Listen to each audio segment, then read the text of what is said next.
Boa tarde, bom dia a todos. Sejam muito bem-vindos para mais um Caravelas Podcast. Hoje eu tenho o prazer de receber o João Eigen, né, já velho conhecido nosso. Nós vamos falar sobre o direitista Hitler aqui, um homem do capitalismo, um homem que odiava o socialismo e assuntos correlatos. Antes, porém, vamos a nossos patrocinadores. Temos aí a editora Caravelas. Nós lançamos o livro Guerra Fria Sem Mitos, está numa promoção imperdível, com 40% de desconto até o dia 10. Quem comprar o livro ganha o curso Primeira e Segunda Guerra e também o curso de Guerra Fria. E também quem assinar a escola Caravelas ganha esse livro como brinde. Então não perca a oportunidade de adquirir esse livro com um excelente desconto. E você que não sabe inglês, está perdendo tempo, faça logo o curso Bill do Jonas Bressan.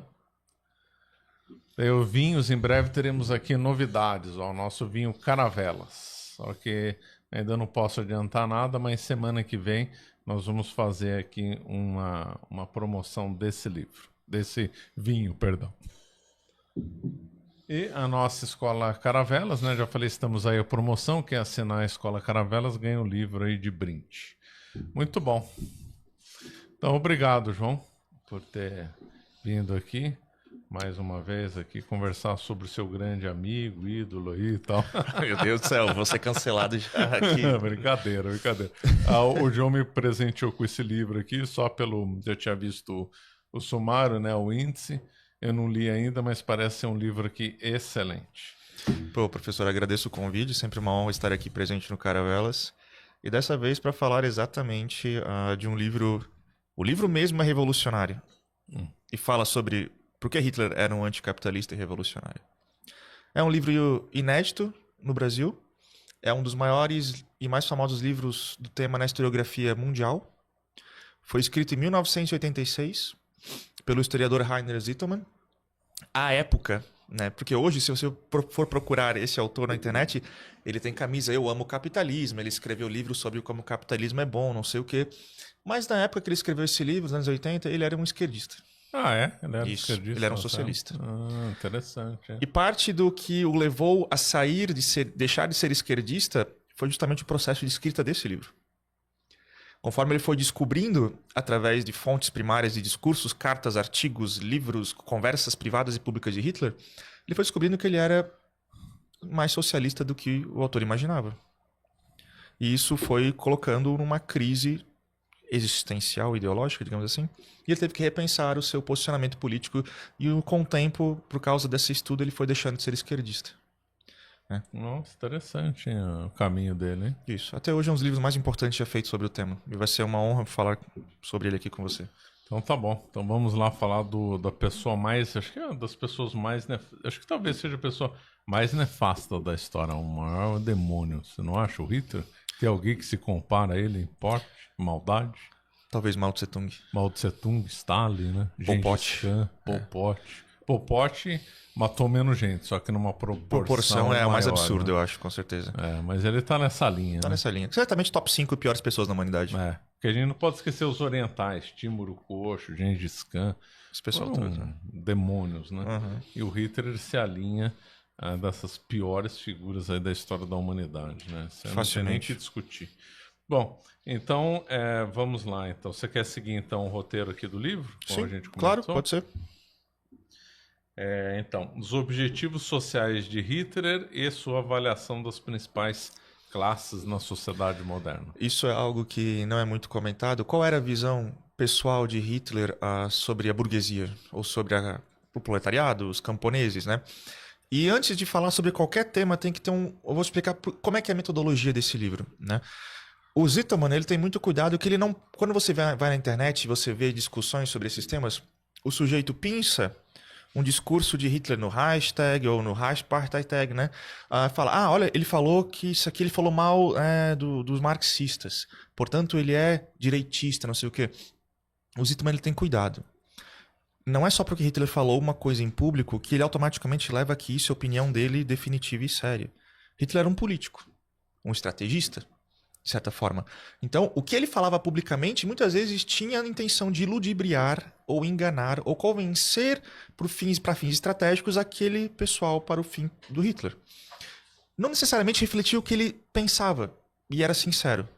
Então, o Zittermann, ele pega não só as opiniões mais famosas públicas de discurso, mas as compara com as opiniões nos círculos privados, nas cartas privadas, nos artigos dentro da revista nazista para o público nazista, e faz essa coleção no tempo, vendo o que permanece e, portanto, tem mais chance de ser a opinião de Hitler que ele realmente acreditava. Há todo esse cuidado, esse cotejo metodológico em todos esses assuntos, tá? Agora, a questão social. No Mein Kampf, num dos capítulos mais famosos, fala sobre os anos de aprendizado de Hitler em Viena. Famosamente chamado de anos de vagabundagem dele em Viena. Antes da Primeira Guerra, Hitler ele perde o pai e a mãe e ele vive em Viena durante uns 4 anos vendendo a sua arte. Ele era um pintor fracassado, ele achava que ele era um grande artista. Isso. Né? E ele fez vários trabalhos de bico. Ele afirma que ele trabalhou na indústria, né, como um trabalhador braçal, não sei. E ele tinha, para vender a sua arte, ele tinha até conhecidos e colegas judeus que o ajudavam a vender as artes, na verdade, na época, né? E lá ele diz que ele aprendeu a importância da questão social. Ele aprendeu como é importante a qualidade de vida da massa trabalhadora, do proletariado, né? E ele começa a se questionar por que havia essa divisão de classes e essa diferença de classes que oprimia a classe trabalhadora alemã. E ele começa a se preocupar. E ele vê que o mais importante para o movimento revolucionário é como o movimento revolucionário vai tratar a classe trabalhadora. E ele fala, o mais importante é elevarmos a condição de vida da classe trabalhadora para eles terem dignidade. Certo? Hitler, ele vê que a burguesia teve uma culpa histórica muito grande. A culpa histórica da burguesia foi não levar a questão social e a legislação social e a auxílio aos trabalhadores a sério. A burguesia alemã explorou a classe trabalhadora alemã. Isso causou uma fricção na classe social alemã, o que pôde ajudar o marxismo a entrar com o seu discurso de vamos fazer a revolução, a burguesia é culpada, o inimigo é sua nação. Então Hitler vê que os burgueses são os culpados pela alienação da classe trabalhadora nas mãos dos marxistas. Isso é a culpa histórica da burguesia. De onde que ele tirou isso? Ele estudou, ele lia nessa época ou ele simplesmente tirou da cabeça dele? Isso é muito interessante, porque até mais ou menos ali no fim da Primeira Guerra Mundial, quando ele volta para Munique, começa a sua carreira de político mesmo, não temos um itinerário de leituras de Hitler ao certo, o que ele leu, quando leu e por que o leu. Tudo que nós temos, por exemplo, são livros de colegas de Hitler da época, como um cara chamado Kubitschek, que ele escreveu que ele era amigo do Hitler. Ele falava que Hitler lia tal coisa, mas não lia a sério. Hitler falava de tal autor, mas depois não se interessava mais. Não sabemos ao certo, até hoje, o que ele lia com afinco naquela época da sua vida. Não sabemos. Tudo que ele fala isso é posterior no Mein Kampf, que tem o seu toque de propaganda também. Então não podemos levar ao pé da letra muitas vezes, entendeu? Certo. Mas o fato é que me parece verídico é que Hitler passa um tempo como um vagabundo em Viena e ele meio que, segundo ele, aprende a importância da classe trabalhadora. Né? E a classe trabalhadora tem que ser o foco do movimento revolucionário dele. Certo? Nossa, ele já chegou a essa conclusão cedo, então, né? Bem, isso, provavelmente já na Primeira Guerra Mundial, na época que ele tenta fazer o putsch, ele já tinha essas ideias, assim. E depois ele só formaliza na prisão no Mein Kampf. Então, para ele, a classe trabalhadora é a classe mais importante, a classe burguesa é a classe traidora e covarde que alienou seus colegas trabalhadores arianos. Né? Ele já tinha um discurso racial, né? Em Viena ele teve contrato com o grupo da revista Ostara, né? Do Liebenfels.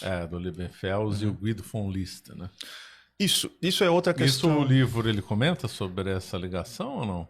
Não, porque Hitler lia o Ostara, certo? Mas ele lia também jornais marxistas.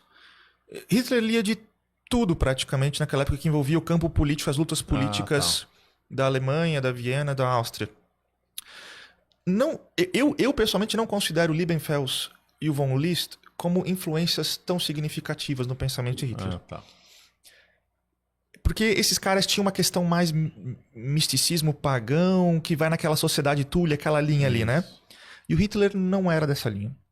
Quem era mais era o Rudolf Hess, por exemplo, que era o amigo de Hitler, né? Mas o Hitler nunca se envolveu a fundo com misticismo, paganismo, essa sociedade tule da vida. O pensamento racial de Hitler, na minha opinião, tem a ver mais com social-darwinismo e um tal de cientificismo. Não questão mística, sabe? Mas nessa época ele começa a angariar visões racistas. E o mais interessante, antes da Primeira Guerra, durante os anos de vagabundagem, os amigos dele, depois relataram, falavam que ele não era um antissemita tão excepcional. Para mim, eles eram um cara normal. Talvez não gostasse tanto de judeus, mas não impedia de fazer negócios com judeus quando lhe era favorável naquela época. Era bom para ele, né? Isso. Ele era um cara normal, assim, não se destacava nesse sentido. O antissemitismo dele realmente surge depois da Primeira Guerra Mundial, quando ele volta das trincheiras, né? E aí ele já começa a desenvolver o seu pensamento racial nisso. Mas não se sabe ao certo quando foi a virada de chave para ele virar um antissemita virulento. Não se sabe ao certo. Certo.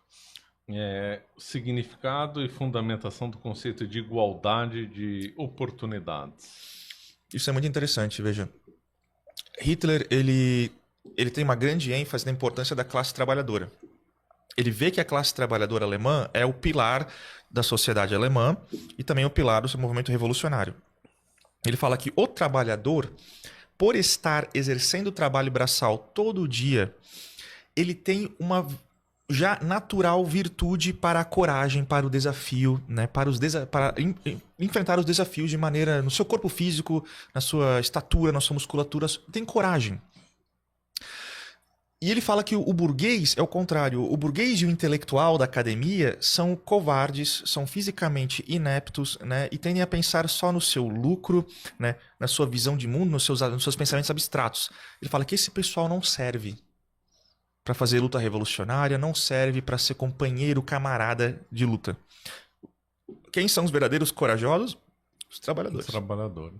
Por sua virtude, né? Braçal, força de vontade e tal. Hitler fala que a igualdade de oportunidades, e esse é o cerne do socialismo no Hitler, é criar uma igualdade pelo Estado, no qual todos os indivíduos da raça ariana, independente da sua classe social, independente de quem é pai de quem, independente de herança, título, enfim, todos têm a oportunidade de exercer suas aptidões e desenvolvê-las para a comunidade racial.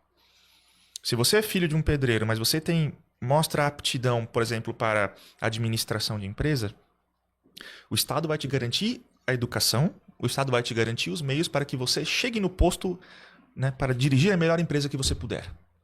Independente se você é filho de empresário, independente se você herdou uma empresa ou não, o Estado talvez até te garanta uma empresa para você exercer a sua função, que é propícia da sua biologia, do seu talento, né?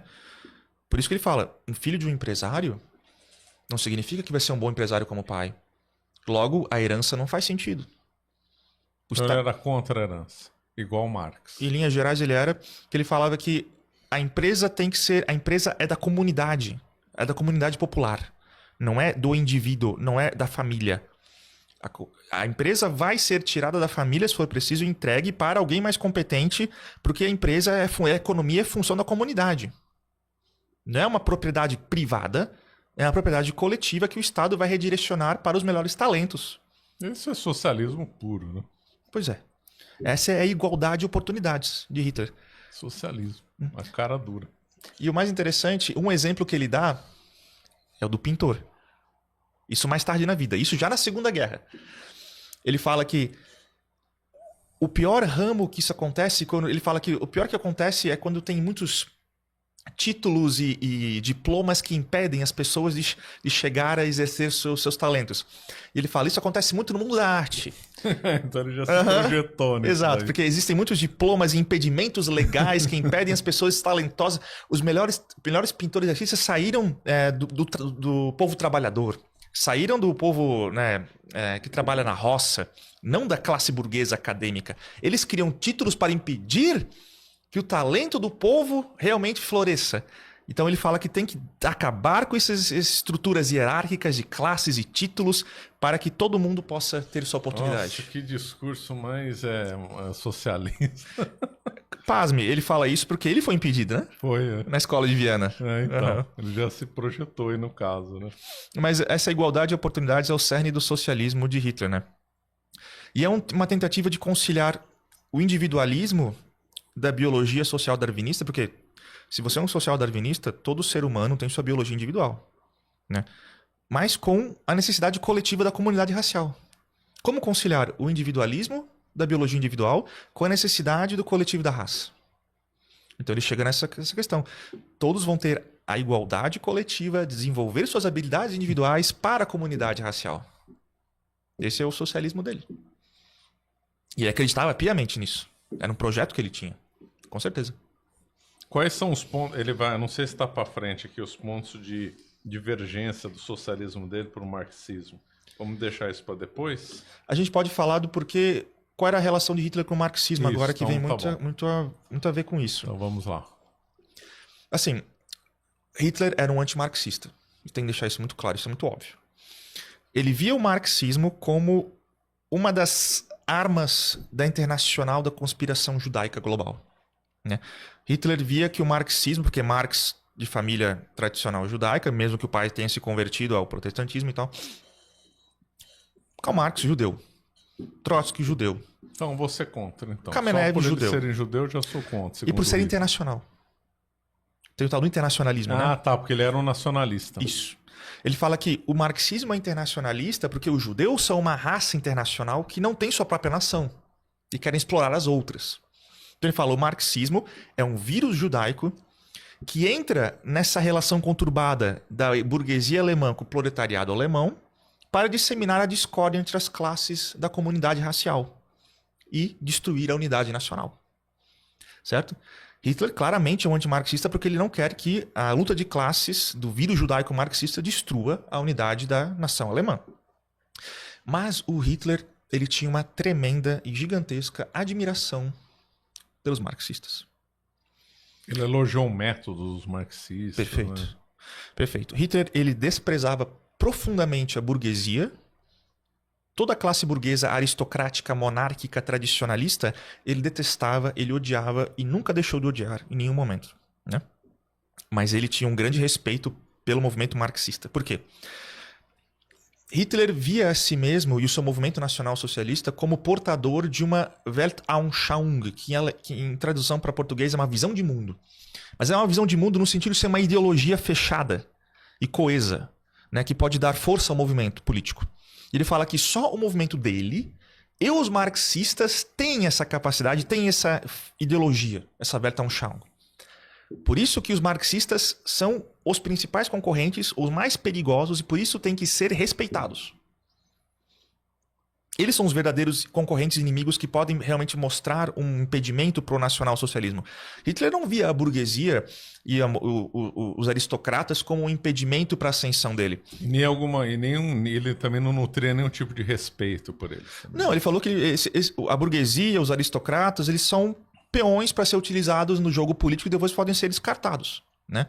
Mas os marxistas têm que ser levados a sério, e por isso que ele aprendeu com os marxistas, porque eles são verdadeiros revolucionários, né? E Hitler também se via como um revolucionário, mas de uma estirpe concorrente. Um socialismo concorrente. Um socialismo concorrente. Ele fala, num discurso que esse livro traz, ele fala, eu não trago para o povo alemão a teoria do internacionalismo socialista, eu trago a teoria do socialismo da comunidade nacional. E por isso que o marxismo é meu único concorrente sério, né? O resto eu posso destruir fácil e vou fazê-lo depois. Mas o marxismo, temos que aprender com eles e utilizar as suas próprias técnicas contra eles. Esse nacionalsocialismo, ele se inspirou no Mussolini, nos nacionais socialistas italianos ou não? Em alguma medida, sim. Mas, por exemplo, no fascismo italiano não há social-darwinismo relevante, não há racismo ariano, essas coisas todas, né? Mas o conceito de nacional-socialista surgiu antes na Itália que na Alemanha, né? Qual foi o primeiro lugar que nasceu o nacional-socialista? Que ela falou, vamos mudar essa questão de internacional socialista. Essa primeira vertente nacional-socialista de estirpe revolucionária surgiu na França, na verdade. Surgiu no final do século XIX com Georges Sorel e os sindicalistas franceses, junto com Charles Maurras, do nacionalismo francês. Não funcionou lá. Mas as ideias se propagaram. Partes delas chegaram no fascismo italiano. Agora, o movimento revolucionário nacional socialista que chegou ao poder primeiro foi o fascismo italiano. Mas era consideravelmente diferente as ideias da nação, porquê da nacionalidade e tudo. Sim, sim. Esse ponto é de diferencial, mas a ideia de nacional-socialismo... De um socialismo para a nação, para os fins nacionais, foi implementado primeiramente no fascismo italiano como revolução, né? Pode-se dizer até que o bolchevismo na Rússia, depois com Stalin principalmente, virou um tipo de socialismo nacional para a grande pátria russa, que virou uma propaganda chauvinista nacionalista, né? Mas o fascismo italiano foi o primeiro, certo? Hitler, ele se inspira muito em Mussolini como revolucionário, de tática, de estética. Tanto que eles copiam, fazem as camisas marrons, comparando em homenagem às camisas negras italianas, no caso, né? Ele quis fazer a marcha dele também. Isso, a própria saudação nazista e a saudação romana, aquela coisa toda, né? Mas Hitler não copia ideologia fascista italiana nesse sentido. Ele copia técnica, estética, né, e habilidades revolucionárias e coisa do tal. Ele se inspira em Mussolini como um líder de massas, né, para a sua própria função, mas não que Hitler queira copiar as ideias ou a implementação do fascismo italiano na Alemanha. Isso de fato não. Hitler já era um social-darwinista, já era um racista, né, e ele só copiou a técnica revolucionária tanto dos marxistas quanto dos fascistas italianos, certo? Mas ele não era ideologicamente alinhado, assim. A burguesia, o que o Hitler falava aqui da burguesia? Atitude antissocial, ignorância, ganância. Isso. O Hitler, ele tem uma interpretação do processo de industrialização da Alemanha que é muito interessante. E a Alemanha se torna um dos países mais industrializados da Europa no final do século XIX, né? Depois da unificação tardia junto com a Itália nos anos 70 do século XIX, né?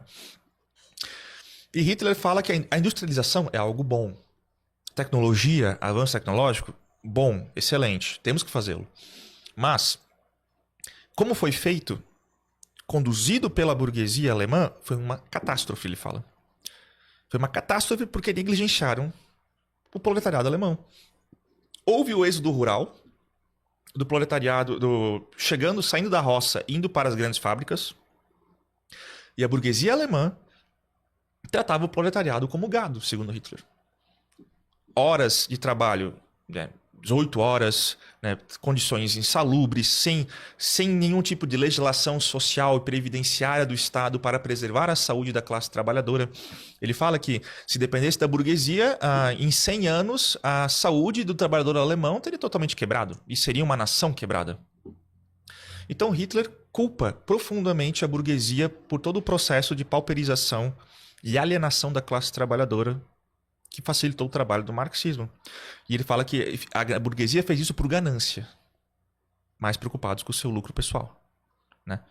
A burguesia, que fazia parte da nação alemã, é da mesma raça ariana do que os trabalhadores, negligenciou seus camaradas raciais por mero ganância e lucro. E Hitler fala que isso é uma culpa inexpiável. Não há perdão para a burguesia. A burguesia, depois do processo revolucionário, depois da guerra e que supostamente ele ia vencer, segundo ele, a burguesia teria que ser totalmente eliminada pela sua culpa histórica. Eliminado o quê? Expropriação de bens ou mandar matar mesmo? Essa opinião varia com o tempo. No começo, por ele depender às vezes da aliança com setores burgueses, ele não era tão virulento em discursos públicos, né? Mas no privado, conforme a guerra foi avançando, ele foi ficando cada vez mais radical nesse sentido, que ele foi se inspirando em Joseph Stalin e na União Soviética. Ele começa a admirar Joseph Stalin. É engraçado, conforme Hitler avança na guerra contra a União Soviética e contra Stalin, ele vai angariando cada vez mais admiração por Stalin. Vai falando cada vez melhor do Stalin e quer copiar os métodos stalinistas para a sua nação alemã depois da guerra, mas ele perdeu, no caso, né? Isso. Que ele achou que ia ganhar. E ele fala que ele admirava como Stalin tinha a postura de um revolucionário de expurgar tanto elementos reacionários, burgueses, do Estado. Ele fala que ele vai ter que fazer isso também. Vai ter que acabar com essa festa de empresário fazendo dinheiro às custas do Estado e do Partido Nazista, que ele tinha que tolerar para fazer a máquina de guerra, né? Mas ele fala que depois que a guerra acabar, a gente solidificar, essa palhaçada acabou. Os burgueses vão pagar pelos seus pecados contra o proletariado alemão, a culpa histórica da burguesia. E ele estava plenamente disposto a expurgá-los e matá-los depois da guerra, com certeza. Agora vamos para o lado trabalhista aí do Hitler. Ele entrou então no Partido dos Trabalhadores, né?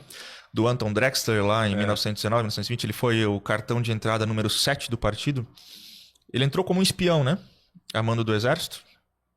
famosamente, né? E lá ele, numa das discussões do partido, ele se enfesou e entrou numa briga ideológica e fez um discurso e impressionou todo mundo. E aí começou a carreira dele como o arauto do partido.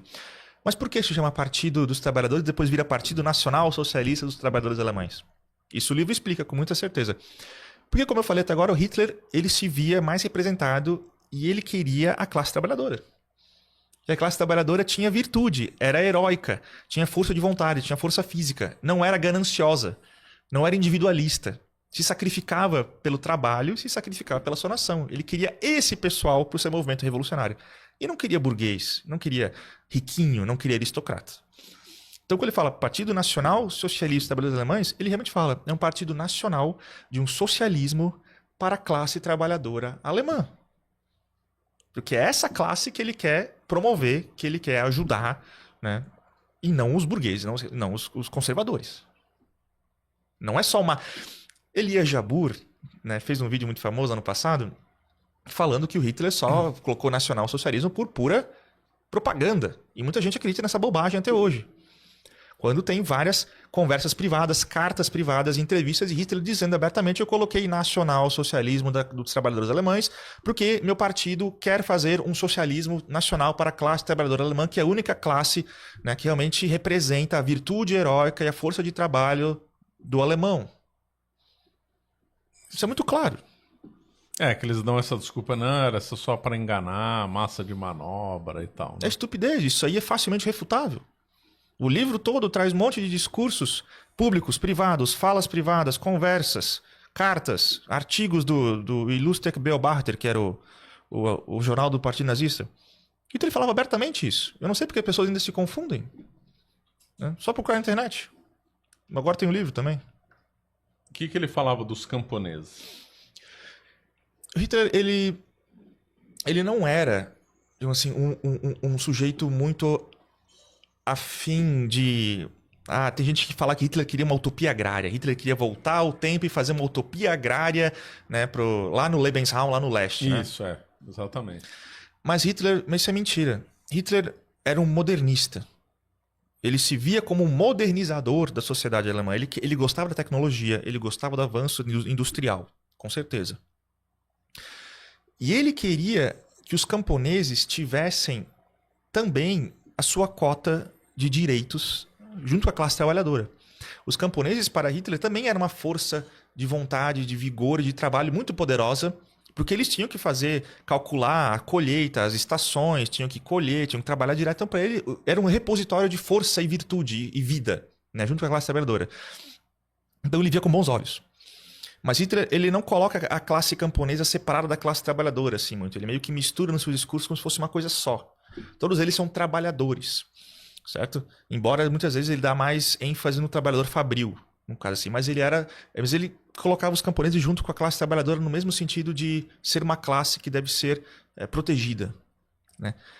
E quando Hitler fala que tem que se fazer fazendas no leste, lá isso não que ele quer transformar a comunidade popular numa comunidade agrária, mas é uma comunidade, uma autarquia que tem que ser autossustentável. Então tem que ter fazenda. Segundo essa lógica, tem que ter fazenda para fazer matéria-prima para consumo da própria comunidade popular. E ele fala que vão ter camponeses arianos, sim, mas a maioria vão ser mestres e senhores de escravos, trabalhadores escravos eslavos, né, que vão trabalhar para os mestres arianos. Assim.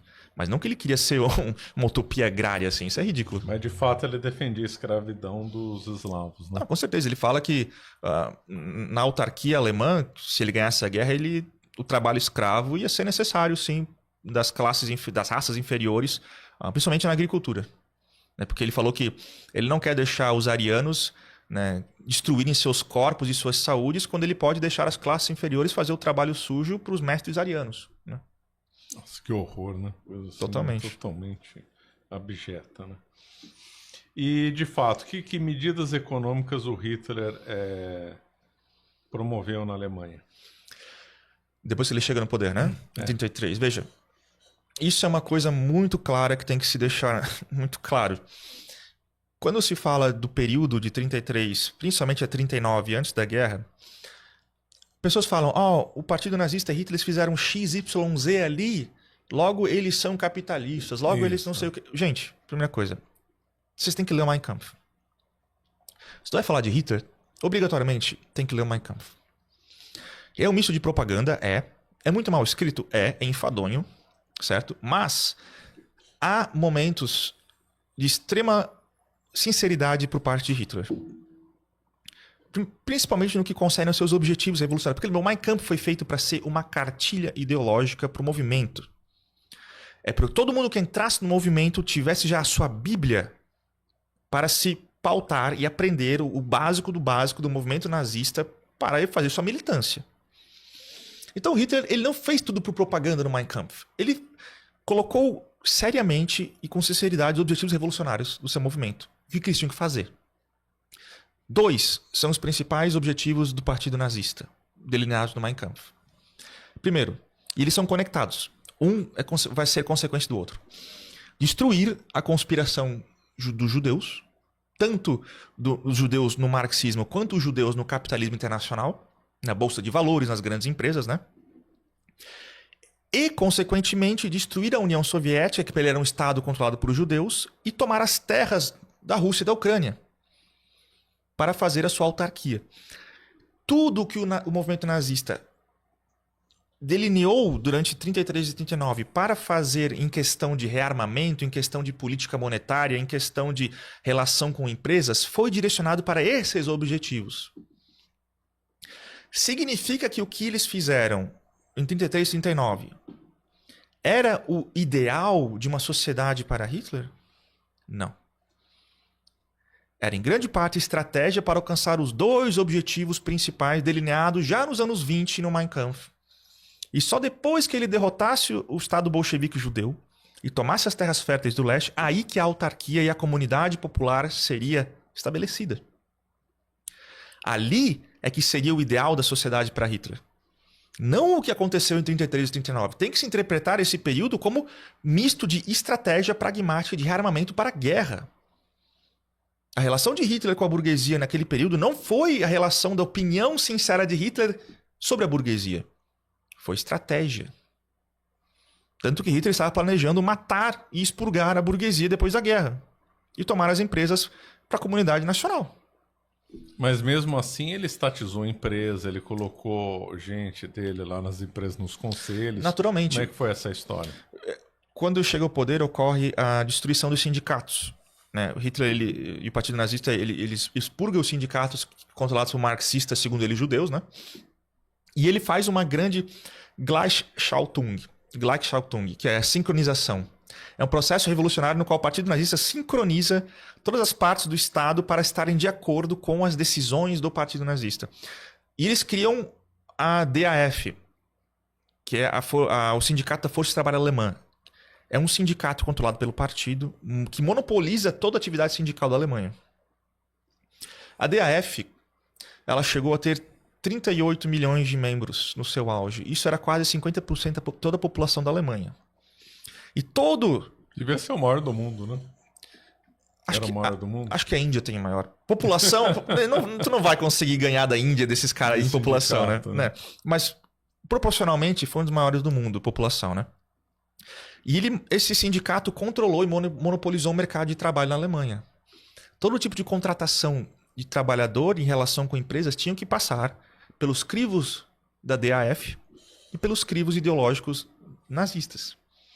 Então eles botavam os seus comissários de preço e relação de trabalho dentro das empresas, que eram filiados à DAF, né, do sindicato nazista, para garantir duas questões. Que a empresa estaria produzindo na quantidade e na qualidade que o Estado demandava para os fins do rearmamento, e se os trabalhadores estavam tendo seus direitos trabalhistas e sua qualidade de vida garantidos. Porque para Hitler, a classe trabalhadora alemã era a principal classe que tinha que ser cuidada, certo? Então o sindicato nazista controlado pelo partido se infiltrou nas empresas, controlou o processo produtivo da economia alemã e controlou o processo laboral e de legislação social na Alemanha. Para fins ideológicos de rearmamento, para esses 2 objetivos do Mein Kampf, e para garantir a qualidade de vida da classe trabalhadora ariana. E quem não fizesse, um empresário que não fizesse isso? Eram expulsos. Hitler tinha muito cuidado no sentido de que, enquanto ele estava no processo de rearmamento, ele não queria expurgar no sentido de eliminar e matar. Isso vai mudando conforme a guerra vai avançando, ele vai jogando gente no campo de concentração. Mas antes da guerra, ele tomou muito cuidado para não angariar antipatias desnecessárias. Então ele não matava burgueses, que nem Stalin fazia. E depois ele se arrepende, ele fala que deveria ter feito isso, na verdade. Mas ele não mata naquela época burgueses, ele só expulsa e coloca a empresa sendo controlada por gente apontada do partido. Né? E como é que se chama? Quando você pega uma empresa e coloca por gente controlada do partido e o partido é um partido único, que é o Estado, não é privatização. Não, estatização. Isso é técnica socialista. Né? Mas, né, e o Elias Jabbour citou um artigo do Germabel dizendo que isso é privatização. O partido, que é o Estado, manda controlar a empresa para fazer X, Y, Z, e isso é privatização. É a mesma coisa que o Stalin fez, só que no Stalin é estatização e socialismo, e no nazismo não é. Aí é diferente. Tanto que Hitler, ele, conforme ele vai avançando na guerra, ele vai vendo que a estatização dos meios de produção pode ser muito viável. Antes ele era um pouco cético, mas ele vai mudando essa percepção para uma... Ele queria fazer uma estatização indireta no começo, por meio do partido, por meio do controle indireto, assim. Mas depois ele vai mudando e fala que a estatização direta é mais eficiente. Porque ele vê que o Stalin está fazendo. Né? Conforme o Hitler vai avançando na União Soviética, ele vê que o Stalin consegue produzir enormes quantidades de tanques. Né? Tem até um famoso áudio perdido que foi reencontrado na Finlândia, que ele está conversando com o general e fala: como é que a gente ia prever que o Stalin ia surgir com 40 mil tanques novos? E o Hitler estava surpreso com isso. E ele fala um tom de admiração. Como é que o Stalin fez isso? Eu quero aprender a fazer isso. Né? Boa parte daqueles tanques era tudo maquinário alemão. Pois é. E também ajuda a... Americana. Land-leasing americano. Land-lease. Dinheiro americano e tecnologia alemã. Lá, exatamente. Fazendo tanque. E o Hitler fala que, como ele estava vendo que o Stalin era super eficiente em produzir armamentos durante a guerra, ele fala: a estatização talvez não é tão ruim. E ele fala que na futura comunidade, talvez possamos estatizar e controlar o processo produtivo mais diretamente e que é algo possível. Ele fala assim. Ele vai mudando de opinião com o tempo, com sua admiração por Stalin. O que ele falava do livre mercado, ações, bolsa? Isso é engraçado. O Hitler, ele detestava o mercado de bolsa, detestava a sociedade anônima, sociedade por ações. Né? Ele falava que a maioria era controlada por judeus, mas ele falava que... Isso é interessante. Esse livro, ele traz a primeira vez aqui no Brasil a visão econômica de Hitler. Como o Hitler tratava a ciência econômica, né? O Hitler, ele era um adepto da teoria do valor-trabalho, tá? Ele tem a mesma linha de interpretação de Karl Marx, esse pessoal do valor-trabalho. No sentido que ele fala que o dinheiro é apenas a representação do valor gerado pelo trabalho e todo o valor é somente gerado pelo trabalho, né? E o ariano é uma raça superior justamente porque ele incorpora na sua virtude o valor do trabalho, né? Então ele fala: a sociedade anônima por ações, os sujeitos acionistas estão ganhando dinheiro, né, por não fazer um trabalho. Ele investe um dinheiro e começa a ter rendimentos imerecidos porque não é fruto do seu trabalho, é fruto de rendimentos de taxa de juros que também é controlado por judeus. Marx não pensaria diferente. E aí o Hitler fala que ele queria acabar com a sociedade por ações, queria acabar com a bolsa de valores e teria que ser algo controlado diretamente pelo processo produtivo ariano da comunidade popular. Não faço nem ideia de como isso seria na prática. Tá? Ele não chegou a abolir a bolsa de valores lá na Alemanha, mas ele pensava em fazer isso depois da guerra. Eu não faço ideia de como seria essa porcaria dele depois da guerra, mas ele falava isso. Né? E ele fala que a economia não tem um poder de ser, digamos assim, uma teoria imutável. A escola austríaca de economia, do Ludwig von Mises, do Hayek, do Rothbard, eles falam que a economia é uma ciência baseada na ação humana, que não muda, portanto. A ação humana é uma constante da natureza humana na história. Hitler é o oposto disso. Hitler fala que a economia e a teoria econômica, elas mudam de acordo com as mudanças materiais e produtivas da sociedade. Parecido com Marx. Nesse sentido é muito parecido com Marx mesmo. Mas ele fala que a política, isso é mudança, isso o Hitler diferencia-se de Marx. A política é que tem que controlar o processo econômico e a política é que vai ditar como a ciência econômica vai funcionar.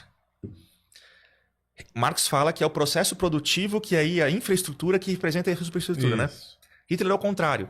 Ele fala, a superestrutura da política vai controlar o processo produtivo e vai ditar como tem que ser a economia e a teoria econômica. Hitler desprezava economistas.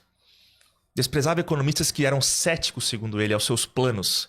Né? Falavam que esses economistas não entendem que a força de vontade da nação e do povo e da política é que determina como a economia vai funcionar. É o princípio da primazia da política. Então Hitler ele falava que o Estado demanda que seja produzido de tal forma, de tal jeito, vai ser assim e vai dar certo porque é a vontade do povo. É a vontade do povo encarnada no Estado. A economia não tem vida própria senão fora da necessidade do povo, ele falava.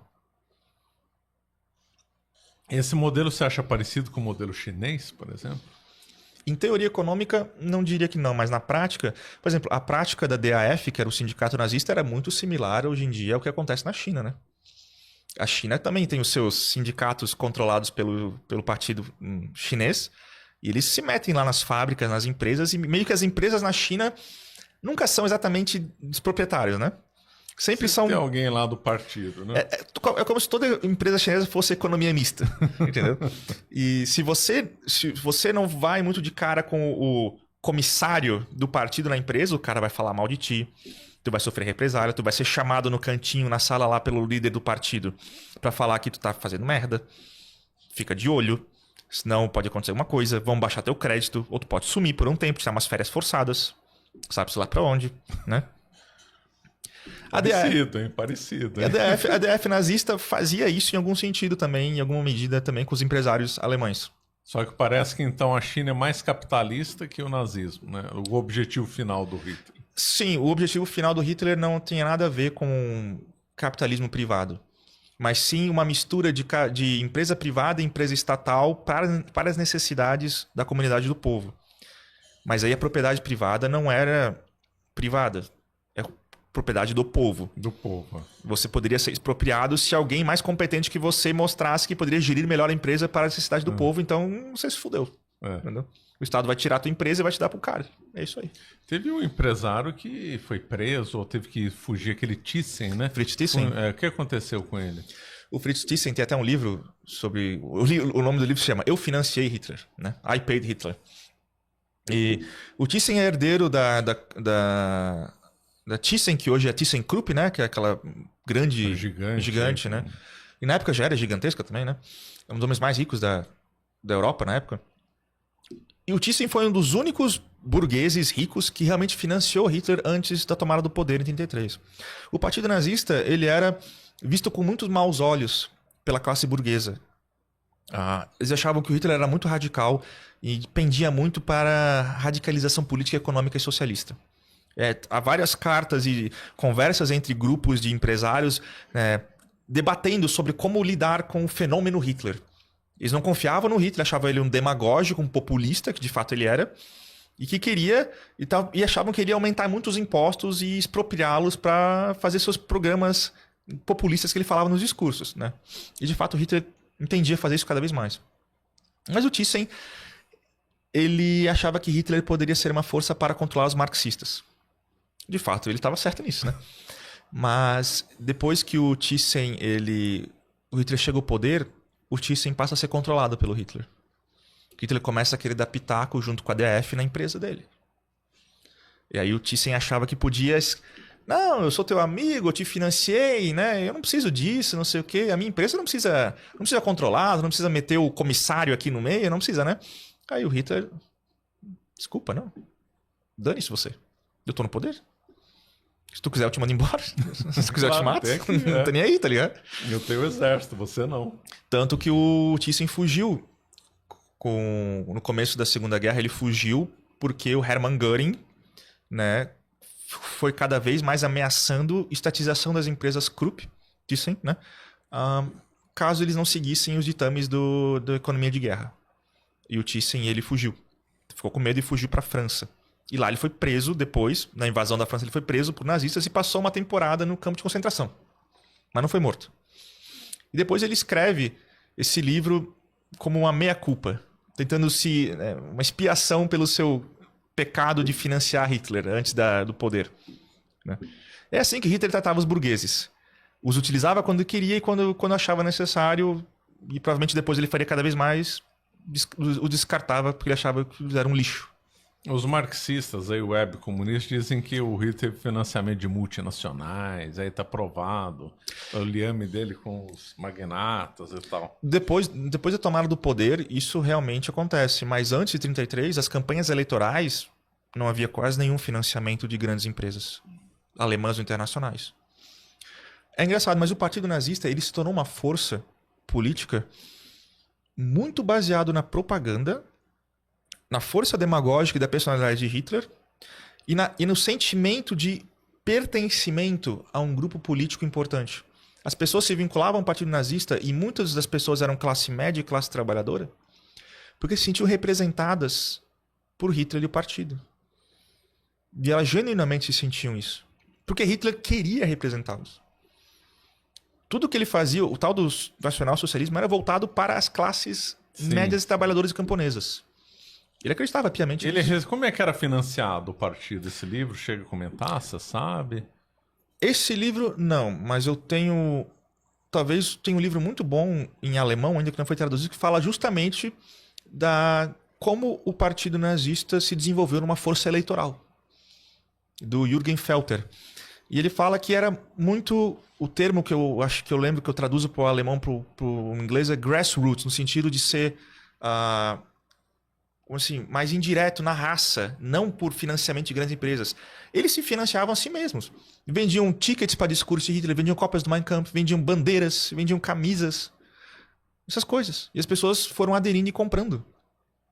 Junto com a máquina de propaganda foi se desenvolvendo, né? Não foi nada uma criação de uma empresa, criação de empresários. O capitalismo apertou o botão de emergência, vamos criar o Hitler, não sei o quê. Isso é grande besteira, historicamente refutável, extremamente facilmente refutável. Não houve nenhuma criação capitalista por trás de Hitler. Hitler e o Partido Nazista se criaram. Agora, por que depois, mesmo sabendo dessa política e do Hitler, teve grandes empresas que investiram lá? IBM acho que é a mais famosa, né? A Farben também, né? Farben, exatamente. A Siemens, a ThyssenKrupp, né? Assim, a Porsche... já foi explicado porque foi na ameaça, né? A maioria delas foi. Porque, veja... Mas a IBM, lá saindo dos... A IBM já tinha operações na Alemanha? Ou não? Já tinha, sim. Então também foi na base da ameaça? A Porsche também, né? Todas essas Porsche empresas. também teve até o tanque, né? O tanque, sim. Assim, quando o Hitler chegou ao poder, ele é muito claro... Por que o Hitler... Isso tem muito a ver com o que eu vou falar agora. Por que Hitler expurgou a SA e matou o Ernest Röhm na Noite das Facas Longas? Porque o Ernest Röhm e os irmãos Strasser, né? O Gregor e o Otto Strasser, eles queriam que o partido se radicalizasse cada vez mais. E Hitler, sendo um estrategista político, ele fala, a gente acabou de tomar o poder.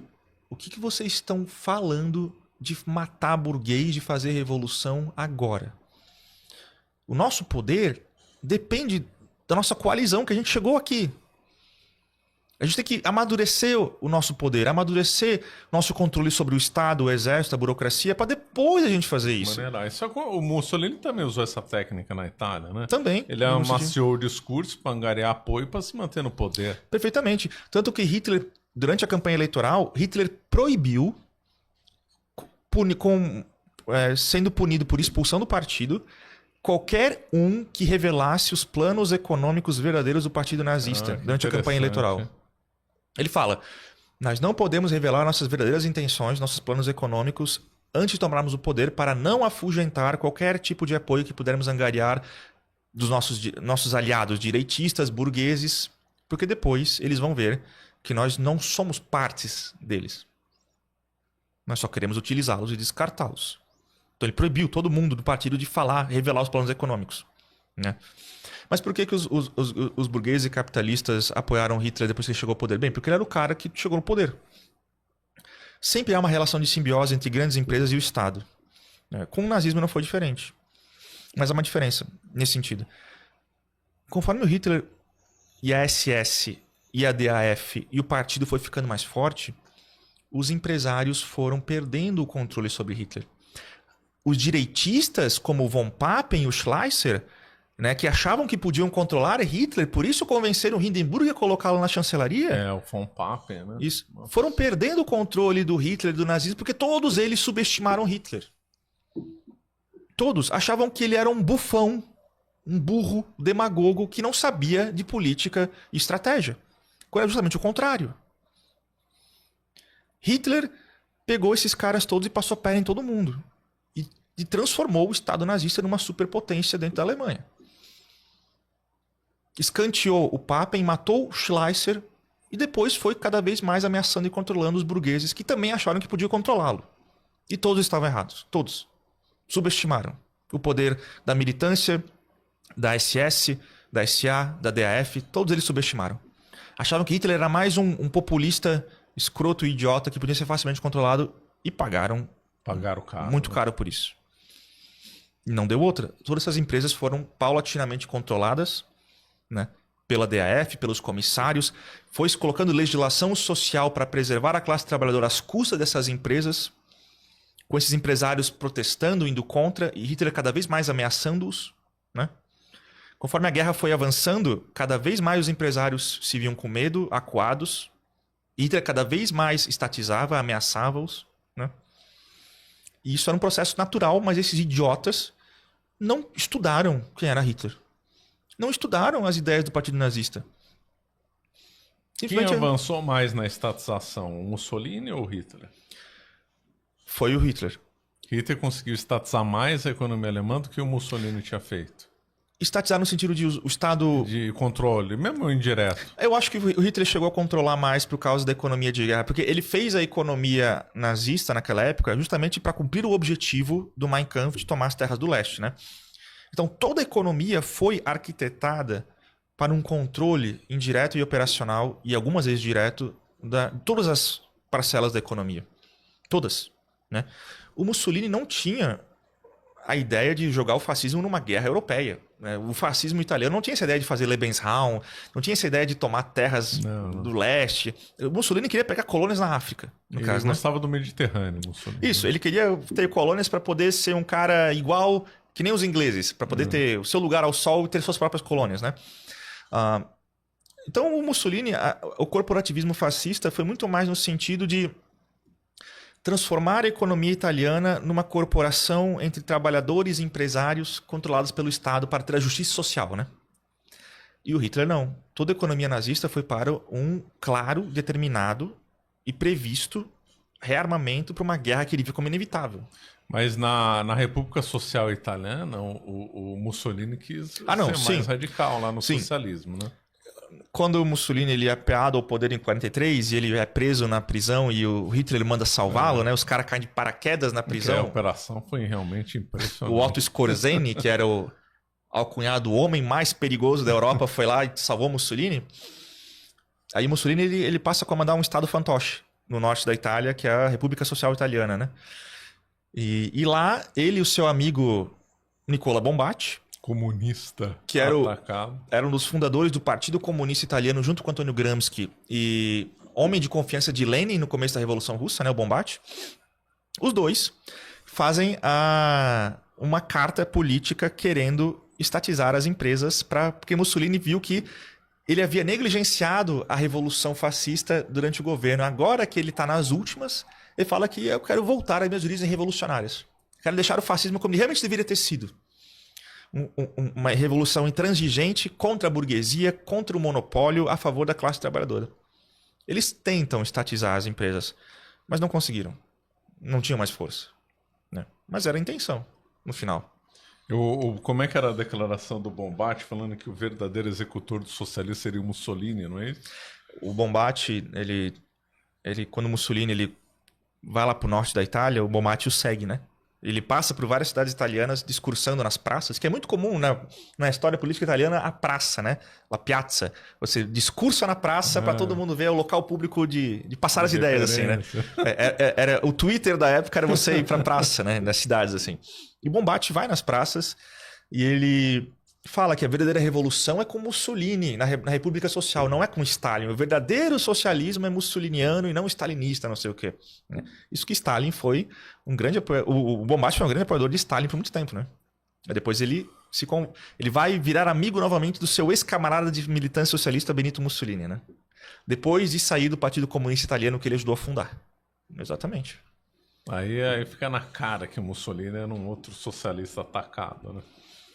Ele nunca deixou de ser socialista. Nunca deixou. Tem aquela fala, eu sempre serei socialista, né? Isso. Também. Tudo que ele fez foi achar um novo norte, né? Para o seu socialismo. Um socialismo nacional para as classes italianas, né? E não para um internacionalismo ele não era abstrato, internacionalista. Assim. Não, exatamente. Muito bom. Bom, vamos lá então. Acho que aí tá claro, né? O Hitler, esquerda ou direita? Isso, o livro, tá, professor? O livro, ele não faz juízo de valor, ele não joga para você Hitler é esquerda, Hitler é direita. Ele não faz isso. É um livro extremamente objetivo. Ele só traz as opiniões do Hitler e deixa o leitor à vontade para chegar a incumbência de chegar à sua própria conclusão, qualquer que seja, né? Mas esse capítulo Hitler, esquerda ou direita, é como Hitler se avaliava no espectro político da época, né? Hitler se via nem como esquerda nem como direita. Ele chegou a examinar as Não, ele falava publicamente, ele falava isso. Sabe por quê? Hitler falava assim: nós somos nacionais socialistas, nós queremos pegar os dois extremos mais essenciais. Queremos pegar o nacionalismo da direita e o socialismo da esquerda e fazer uma nova teoria política. Uma síntese. Uma síntese. E aí fala, tem o nacional-socialismo como síntese de socialismo e nacionalismo. Né? E então ele fala, nós não somos nem esquerda nem direita, nós somos o extremo dos dois unificados. Nós somos o extremo do nacionalismo e o extremo do socialismo para a comunidade racial alemã. É assim que ele se julgava no espectro e por isso que ele se via como revolucionário. Ele era um revolucionário porque ele estava trazendo algo novo e diferente de tudo que existia na época. Uma espécie de terceira via. Isso, uma terceira via que era contra a monarquia, contra a burguesia, contra a República de Weimar, contra os marxistas, contra a direita nacionalista que ele via muitas vezes perdida, né, sem saber como fazer luta política. Então ele fala, não, nós somos o verdadeiro nacionalismo e somos o verdadeiro socialismo para a nação alemã. E só nós sabemos o certo. Né? E aí ele queria revolucionar toda a comunidade para fazer uma comunidade popular nacional socialista para as classes trabalhadoras alemãs. Que chamava de Volksgemeinschaft, a comunidade popular. Então é isso, é assim que ele se via. Agora, depois que o leitor ler tudo isso, aí você faça o seu exame de consciência e jogue ele para o campo que você quiser. Agora, uma conclusão parece óbvia. Ele não era favorável ao livre mercado. Não era. Com certeza a livre iniciativa, você montar sua empresa sem interferência do Estado. Para ele não existia isso. O que existe para Hitler era que a biologia individual dos indivíduos tinham que servir ao escopo maior da coletividade racial. Porque para Hitler o que importa na história eram lutas de coletividades raciais. O embate histórico decisivo para Hitler é entre a coletividade ariana contra a coletividade judaica. É a luta essencial. Mas tudo que importa, tudo que move a história são coletivos raciais para Hitler. Logo, não faz sentido você, como um indivíduo, ter direitos, segundo Hitler, superiores às demandas coletivas da comunidade racial. E o Estado representa a coletividade racial. Logo, a política da comunidade é necessariamente superior a qualquer desígnio individual. Certo. Voltando um pouco a essa questão racial, ele chegou a ler Darwin ou teve alguém intermediário lá que trouxe ideias de Darwin para ele? Isso é muito estranho. Hitler não... Diferentemente de Goebbels, que tem muitos diários e ele relata o que ele lia, dá opiniões sobre várias coisas, o Hitler não tinha isso e é muito difícil saber o que ele lia e o que não lia. A melhor chance que nós temos de saber essas coisas é a própria biblioteca de Hitler. Né? Hitler lia muito histórias de grandes líderes políticos, principalmente de Frederico o Grande, né, da Prússia. Mas ele comenta sobre Darwin em algumas passagens. Ele tem algumas falas privadas que ele comenta sobre Darwin de maneira favorável. E ele fala que, por exemplo, o processo de luta vital da existência, como Darwin havia afirmado, é realmente essencial. Ele realmente confirma a essencialidade de Darwin e o darwinismo para a sua visão de mundo.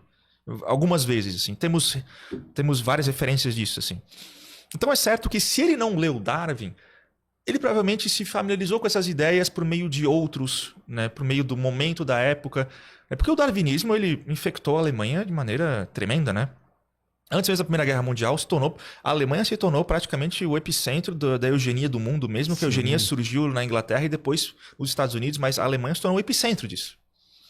Teve experiências horríveis na África, uma coisa assim horripilante. Com certeza. Então, naturalmente que Hitler não precisava ler A Origem das Espécies de cabo a rabo para se familiarizar com o darwinismo ou darwinismo social, né? Mesmo que ele tenha pego só o que lhe interessava na teoria de Darwin para os seus fins políticos, sua visão de mundo. Certo? Mas é claro que Hitler, sim, considerava o darwinismo e a luta pelas espécies, a luta pela sobrevivência como um ponto central da sua visão de mundo. Então tá bom. Esse ponto é interessante.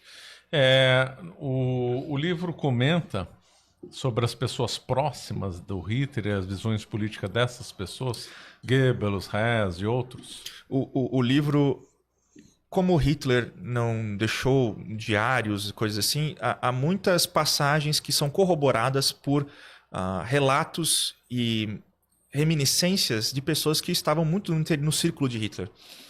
3 dessas pessoas mais essenciais que são citadas são o Joseph Goebbels, porque ele tem extensos diários comentando sobre muitas coisas que, né, elucida muito como Hitler fazia as coisas. O Otto Dietrich, que era o secretário da imprensa internacional da época do Terceiro Reich, então ele todo dia falava com Hitler praticamente e discutia várias coisas, né? E o Otto Wegener, que por muito tempo foi um dos principais confidentes de Hitler sobre questões econômicas, né? Então, sobre questões econômicas, há muitas falas, cartas e artigos de Hitler que são corroborados por falas, né, de Wegener. Porque o Otto Wegener sobreviveu à guerra e escreveu suas memórias. Então, se tira muito dessas memórias opiniões que ele lembra de Hitler ter falado, né? E muitas dessas memórias são muito parecidas com o que o Otto Dietrich também relata nas suas memórias. E também é muito parecida com o que o Goebbels falava em várias passagens no seu diário. E tem mais alguns que eles vão citando, mas os principais são esses 3. Junto com o Hitler e mais alguns outros, uma dezena de secundários ali, terciários, cria-se toda esse universo de opiniões que você pode começar com uma metodologia a filtrar quais eram as verdadeiras opiniões de Hitler. Aquelas que mais aparecem no maior período de tempo com mais consistência. E com essa metodologia de pesquisa, ele vai mostrando no livro as opiniões de Hitler. Nossa, muito bem feito mesmo. É um trabalho excepcional. O Goebbels era um socialista também, ele gostava do Lenin, né? Ele chega a comentar isso? Curiosamente, eu tô lendo a biografia do Goebbels, do Peter Longerich, né?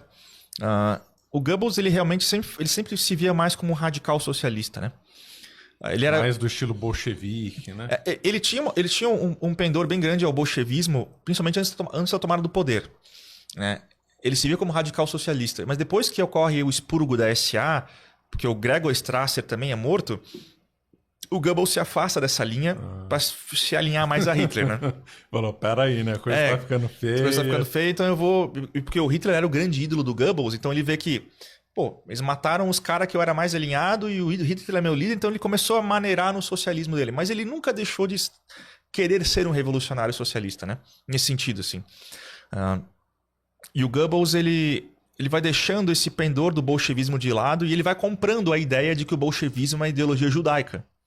Conforme Hitler vai influenciando a cabeça do Goebbels, e o Goebbels vai entrando e se tornando nazista, ele deixa de ser um admirador do bolchevismo para ser um inimigo do bolchevismo que passa a vê-lo como um inimigo judaico, né? Por influência de Hitler. Mas ele sempre tentou se ver como um revolucionário socialista e depois nacional-socialista. É interessante. Uhum. O Goebbels, ele era muito... querer estatizar as coisas, querer controlar as coisas, né? Ele achava que... Tem uma parte muito boa sobre como ele queria estatizar os jornalistas. Ele fala que os jornalistas têm que ser todos funcionários públicos, todas as empresas de jornais, de redações têm que ser sucursais do Estado, e todos os jornalistas têm que ser credenciais, passar por um concurso público para ter as opiniões mais saudáveis para a raça ariana. E todos os jornalistas seriam funcionários públicos do Estado. Essa é a visão de Goebbels. E não duvido que Hitler a implementaria depois da guerra. Não duvido. Tem algum outro ligado ao Hitler que era bem comunista? Assim, parece que o Goering era, né? Que era contra o livre mercado e tal. O Hermann Göring, né? Ele é uma figura um pouco estranha. Ele não é exatamente um pensador.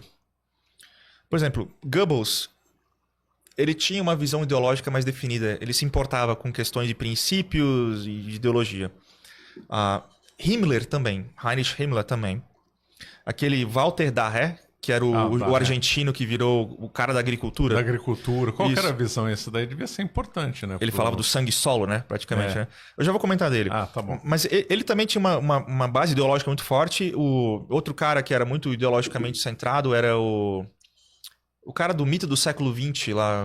O arquiteto, né? Não é o Speer. O Speer. É o cara do jornal lá, que era russo e foi pra Alemanha. Como é que é o nome dele? Eu esqueci, que tem os diários dele.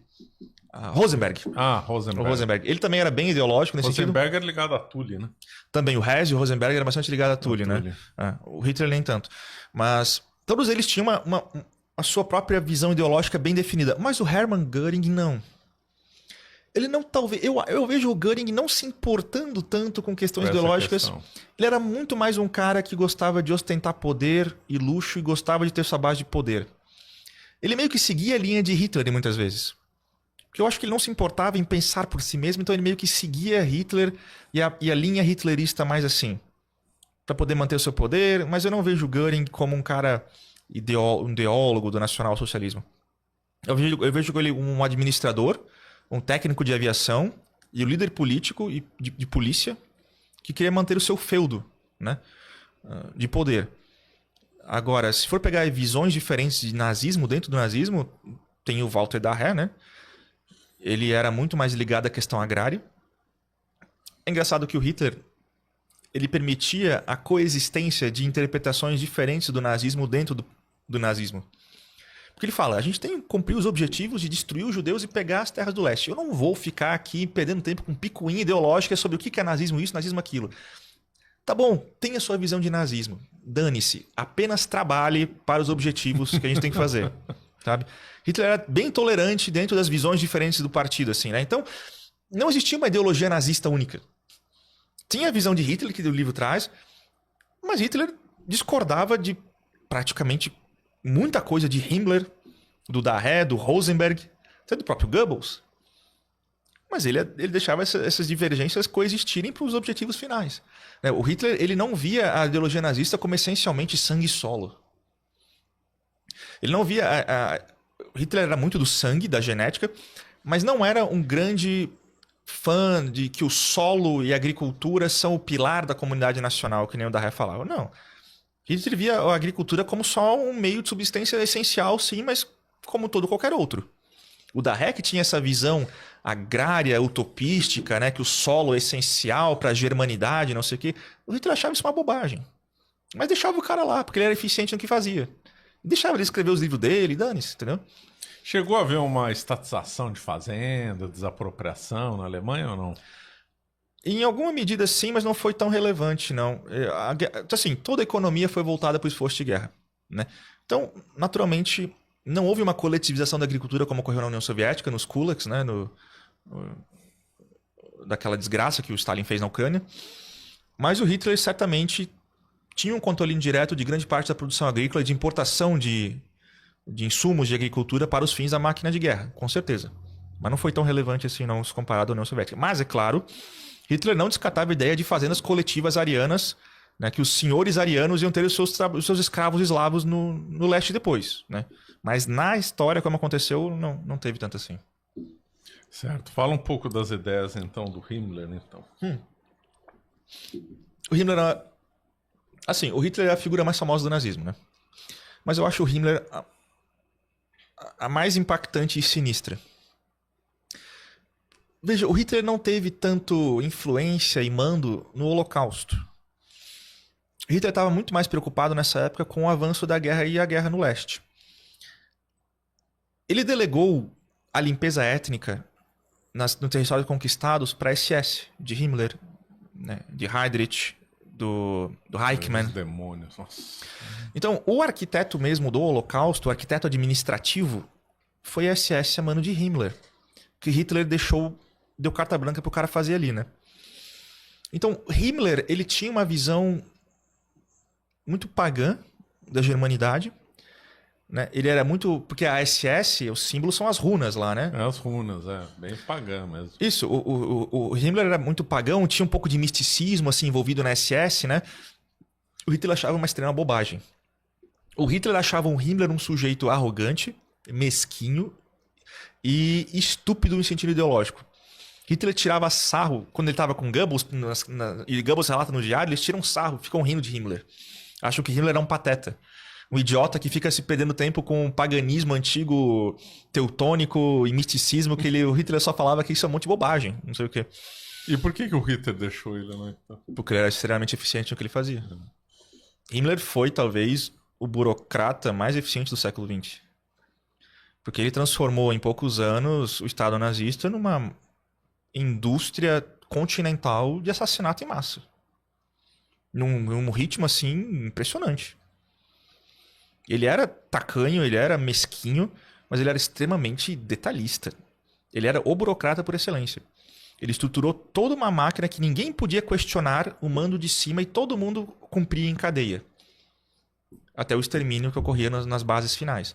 Mas não tem aquele livro da Hannah Arendt sobre a banalização do mal? Tem. Sobre o Eichmann, né? Excelente livro. É sobre isso. A banalização do mal é quando ela está falando da estrutura que Himmler criou, que cada burocrata... Né, não tem, os burocratas do médio e do alto escalão não têm contato com o assassinato que está acontecendo lá embaixo. Eles estão nos seus escritórios, confortáveis, só assinando papel e passando para frente. Sabendo, claro, que vão acabar exterminando pessoas, mas não são pessoas, são números de inimigos. Não é maldade. É o cumprimento do dever da missão ideológica do partido da raça ariana. Essa é a banalização do mal, e tudo isso foi por causa que o Himmler criou essa estrutura. Então, assim, Hitler deixou... E mais interessante, Hitler chegou a considerar que depois da guerra ele teria que expurgar Himmler. Ele teria que se livrar do Himmler. Porque ele tinha medo do Himmler também. Ah, ele chegou a cogitar isso, então? Em falas privadas com Goebbels, assim. Nunca maquinou nada assim, né? Mas o Himmler também sabia que Hitler não ia com a cara dele. E Himmler estava fazendo o seu feudo de poder privado na SS para depois, se necessário, bater de frente com Hitler. E talvez até depô-lo e ele se mandar na Alemanha. Talvez, porque havia rumores de que Hitler tinha... O avô materno de Hitler era judeu. Há rumores, e é possível que seja, tá? Himmler ficou... não sei qual estudo recente dizendo que isso era mentira. Você tem informação disso daí ou não? Até onde eu sei, não se sabe ao certo quem é o avô materno de Hitler. Não se sabe. Porque a avó de Hitler, a mãe do pai, a Maria Schicklgruber, ela engravidou aos 40 e tantos anos, quando ela trabalhava para um senhorio judeu. E quando o Alois nasce, o pai adotivo do Alois vem depois que ele nasce, que é o Hiedler. O sobrenome dele é Hiedler. E depois ele coloca no cartório e erra um nome e fica Hitler. É, teve esse erro, né? Isso, o nome original é Hiedler. Ele erra no cartório e fica Alois Hitler. Mas esse nome vem do cara que vem depois que ele nasceu. Adotivo. Ele não sabe quem é o pai biológico. Né? O avô materno de Hitler. Não se sabe. Então há esses rumores de que ela engravidou por um membro da família lá do judeu Frankenberger que ela trabalhava. Né? Hitler estava muito ciente desses rumores. Ele se preocupava muito com isso. E o que ele fazia? Falava que não era, que não tinha nada a ver? Ele abafava, né? Mas o que aconteceu? Himmler sabia disso também. Himmler jogava na cara do Hitler? Não, Nossa, tá. Ele era muito mais inteligente. Ele mandava fazer suas próprias inquisições e estudos na surdina para poder descobrir podres de Hitler, para ter cartas na manga caso fosse necessário ir contra Hitler depois da guerra. Porque não sabe, o nazismo era uma coisa, todo mundo no nazismo era amigo na maldade. Não, eles se odiavam. E Hitler sabia que provavelmente teria que ter um outro expurgo dentro da SS e provavelmente Himmler ia pro alçapão também. E Himmler estava ciente disso. Eles não eram amigos. Mas, para os fins que eles estavam naquele momento, eles tinham que fazer o que tinha que ser feito na cabeça deles, né? Mas é certo. isso. Vamos fazer um balanço aqui. Quem que foi pior? Hitler e Stalin. Colocar aí os dois lado a lado. Você falou que teve um momento de admiração do Hitler em relação ao Stalin. Teve. O Stalin, certamente, sempre olhou com estranheza e certo desprezo para Hitler. Stalin nunca demonstrou muita admiração. Mas ele gostou quando teve o pacto Ribbentrop-Molotov, né? Porque o Stalin era um oportunista, né? Assim, o Stalin não era bobo. Ele sabia que Hitler queria invadir a União Soviética. Porque o Stalin, ele mandou traduzir o Mein Kampf e ler o Mein Kampf. E eu falei, Hitler deixa claro que ele quer invadir a União Soviética no Mein Kampf. Então vou ter que tá bom, né? Tá bom, eu sei que tu quer me invadir. Deixou isso claro. Mas o Stalin, ele subestimou quando o Hitler ia fazer isso. O Stalin achou que podia manter a Polônia e controlar Hitler por mais tempo, enquanto ele mantinha o seu rearmamento em processo também. E ele não esperava que a Operação Barbarossa ia iniciar quando iniciou. Quando que ele achava? Ele achava que ia demorar mais 1 ano e meio, 2 anos. Achava que teria tempo para isso. Mas em março de 41, o Hitler meteu lá a força na União Soviética, né? Agora, o Hitler... Engraçado, o Hitler ele vê a União Soviética nos anos 20, principalmente, como um Estado judaico controlado por judeus, né? Da Internacional Judaica. Mas durante os anos 30, conforme os expurgos stalinistas estão ocorrendo, ele olha assim e começa a pensar, ele começa a falar para Goebbels assim, né?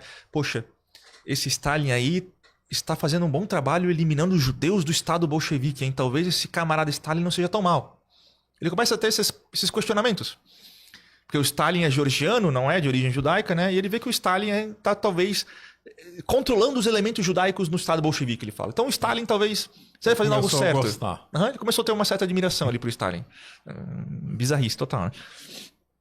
E quando a guerra realmente acontece, eles invadem a União Soviética, aí que ele começa a ter mais admiração pro Stalin, porque o Stalin tem aquela virtude, aquela força revolucionária de expurgar quem fosse necessário, matar burguês, matar gente do exército, foda-se, mandava todo mundo de bucha de canhão lá pra frente. E o Hitler falava, eu queria ser tão revolucionário quanto Stalin.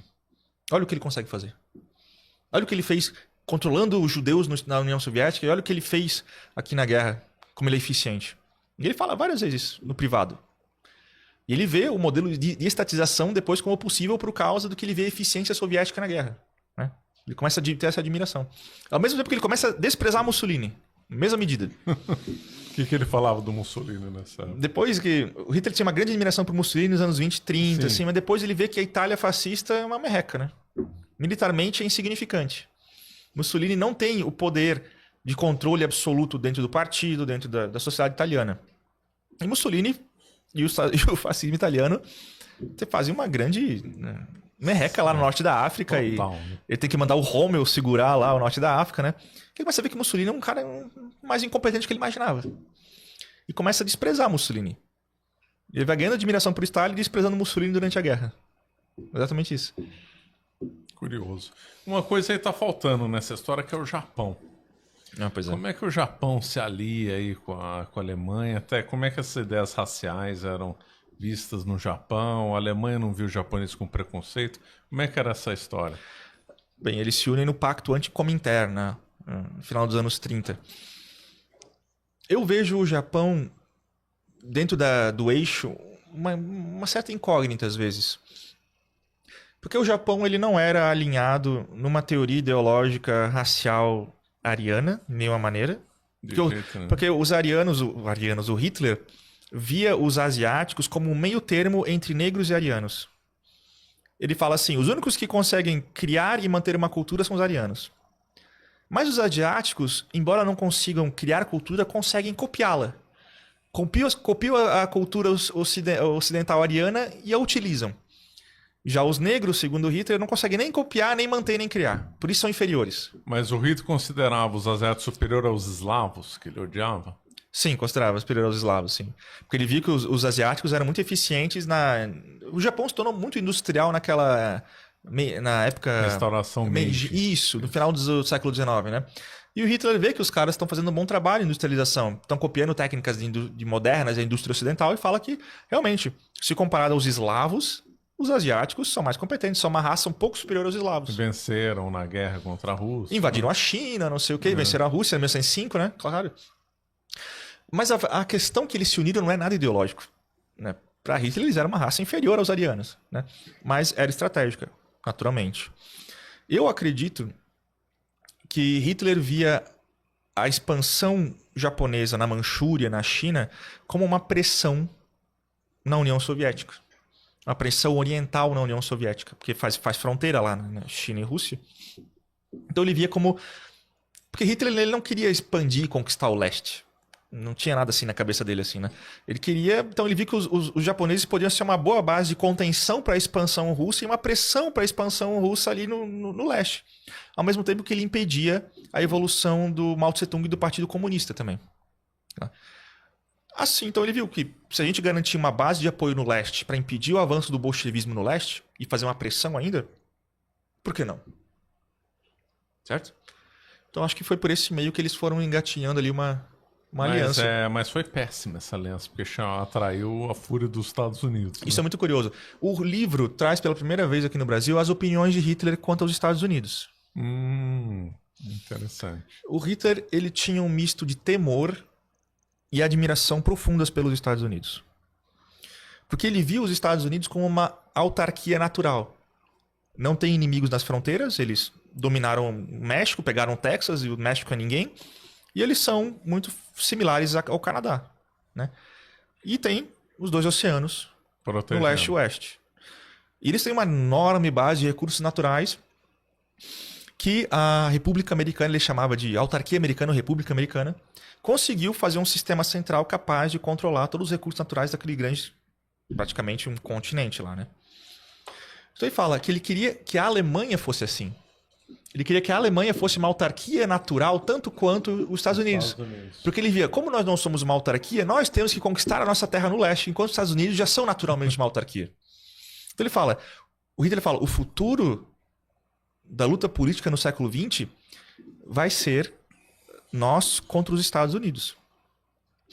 Se nós não conseguirmos pegar nossa autarquia e fazer nossa autarquia no leste, os Estados Unidos vão dominar a política mundial até o fim do século, ele falava. Acertou, né? Acertou. Ele via os Estados Unidos como o grande hegemon de poder, surgindo a autarquia mais poderosa que vai eclipsar a Europa, ele via. Ele queria fazer a autarquia justamente para se precaver que a Alemanha não ia ser controlada pelos Estados Unidos no futuro. Ele via como um grande competidor, por isso ele tinha admiração e medo pelos Estados Unidos. E ele queria evitar a todo custo que os Estados Unidos entrassem na guerra. E aí aquele aliado, o Japão, Nossa, faz a maior burrada da história. O pensamento japonês foi o seguinte, vamos dar uma surra tão grande em Pearl Harbor que os Estados Unidos vai ficar com medo da gente e vai se recusar a entrar na guerra. Justamente o contrário. Exatamente, né? Tudo que o Hitler não queria que os americanos entrassem na guerra, porque ele falava que a Alemanha não tem condição de lutar contra os Estados Unidos ainda. Não tem. Os caras são uma autarquia natural. Uma população gigantesca, maior que a Alemanha. Não temos condições. E ele queria que ele queria fazer um pacto com a Inglaterra durante os anos 30 para ela não atrapalhar a invasão ao leste, né? Hitler sempre quis se aliar à Inglaterra, mas a Inglaterra que não quis. Como é que o Hitler via a Inglaterra? Ele tinha também uma admiração pelo Império Colonial Britânico, porque na cabeça deturpada do Hitler, ele via que como os normandos, né, os vikings, pegaram a Normandia, lá o Rolo, e depois o Guilherme Conquistador, que era descendente de Rolo, o normando viking, o Guilherme conquista a Inglaterra e a família real britânica é a linhagem de Guilherme Conquistador de 1000 anos já, né? Então ele via que os caras são também parcialmente vikings, genes nórdicos, né? Então eles têm um pouco de sangue ariano, por isso que a Inglaterra conseguiu conquistar o Império que conquistou, porque eles tinham sangue ariano, alguma medida. Então ele tem uma certa admiração pela Inglaterra, né? Mas ele via que a Inglaterra seria dificílima de conquistar porque a sua proteção natural ali no canal, era uma ilha, né? E a Alemanha não tinha uma armada de superfície. Não tinha, essa era a fraqueza deles, na verdade, né? Então ele falava que ele não queria fazer uma guerra com a Inglaterra, né? Nem com a França, ele queria conquistar o leste. Por causa que a Alemanha invadiu a Polônia com a União Soviética, aí a Inglaterra e a França declararam guerra e ele não queria, ele apostou de maneira imprudente que eles não iam declarar guerra nele e declararam. Aí ele teve que fazer a guerra relâmpago e esmagar o mais rápido possível a França e a Inglaterra para depois continuar no leste. E qual era o plano dele? Vamos esmagar a França rapidamente, beleza, fizeram. E vamos usar a Luftwaffe, que é a Força Armada, para jogar os britânicos de joelhos e fazê-los se render. E quando os Estados Unidos verem que a Inglaterra e a França se renderam, eles não vão querer entrar na guerra. E a gente garante a Europa. Ele esperava que os japoneses fossem invadir a União Soviética? Seria bem interessante para a Alemanha, né? A União Soviética lá pelo leste, lá por cima? Ele esperava que em algum momento sim.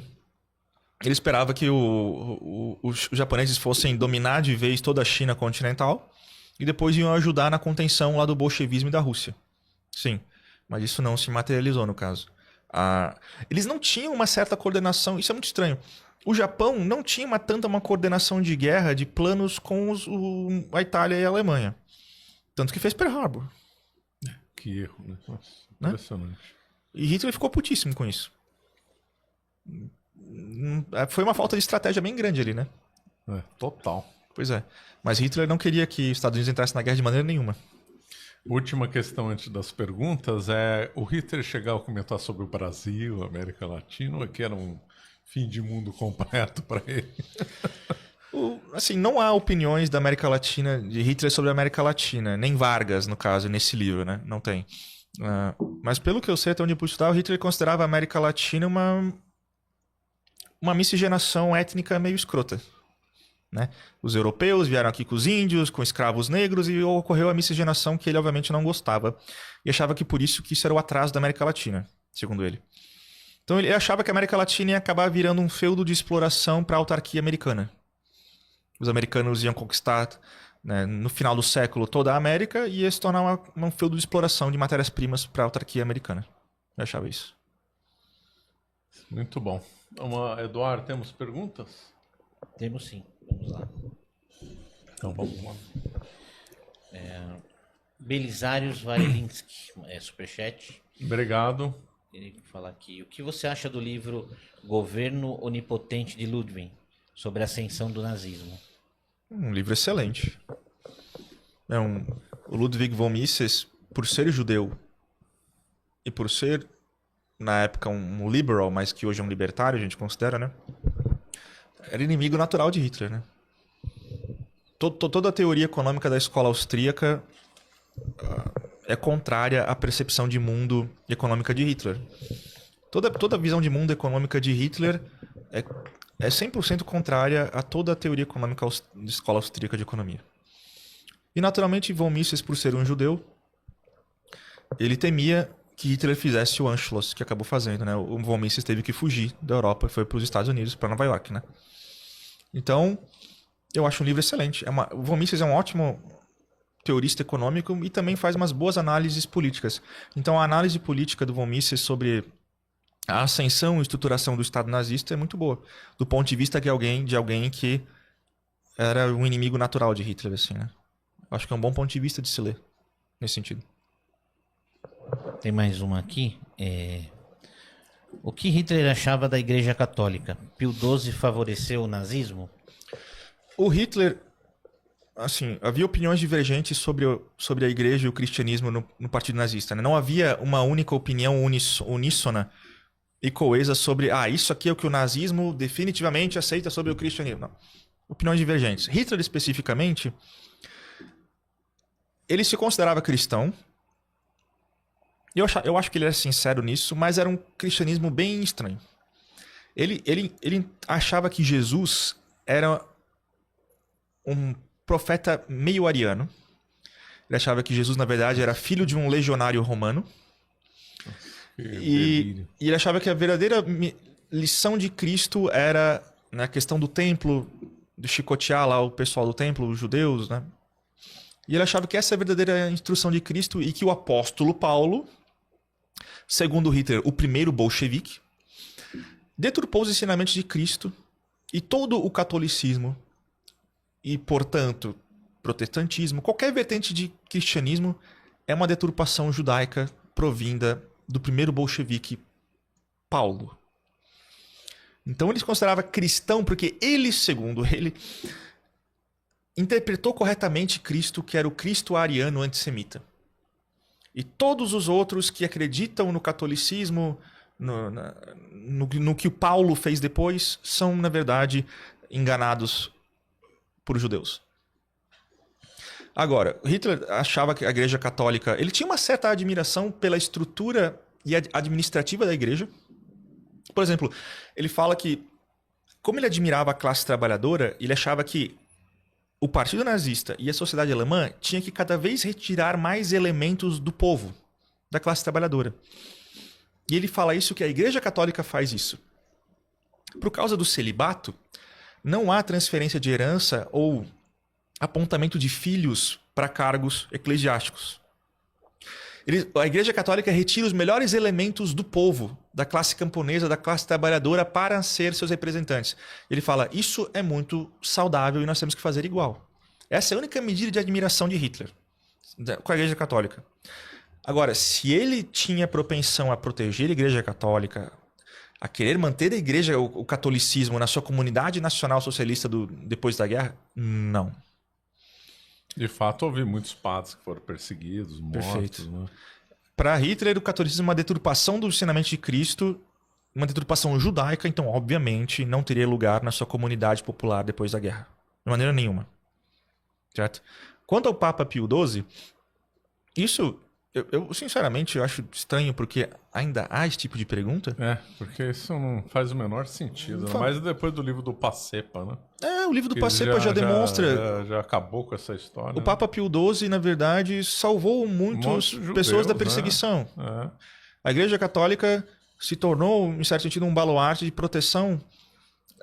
Pessoas querendo fugir disso, principalmente pessoas expurgadas do partido fascista italiano, que eram judeus fascistas, foram acolhidos e acudidos pela Igreja Católica depois de serem expurgados do partido fascista a mano de Hitler. Né?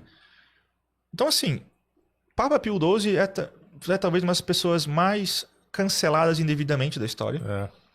Amando da NKVD de Stalin, tá? Desinformação mesmo, fake news, que ocorre até hoje. Então, Hitler não ia manter a Igreja Católica, não ia manter catolicismo, não tinha admiração pelo Papa, tinha só uma admiração por uma medida administrativa da Igreja. Apenas. Perfeito. Vamos lá. Aqui qual livro você vai publicar na editora Caravelas? A gente estava discutindo isso antes do podcast, né? Não sei. Eu estava falando com um dos assessores, o professor Marcelo Gabriel. Abraço, Gabriel. Tava me convidando para escrever algo para a editora Caravelas ano que vem. E estávamos tentando chegar num acordo sobre que livro escrever, né? Esse livro do Hitler fala exatamente das opiniões pessoais e o desenvolvimento das ideias de Hitler. E me falaram que talvez um livro só que com Mussolini.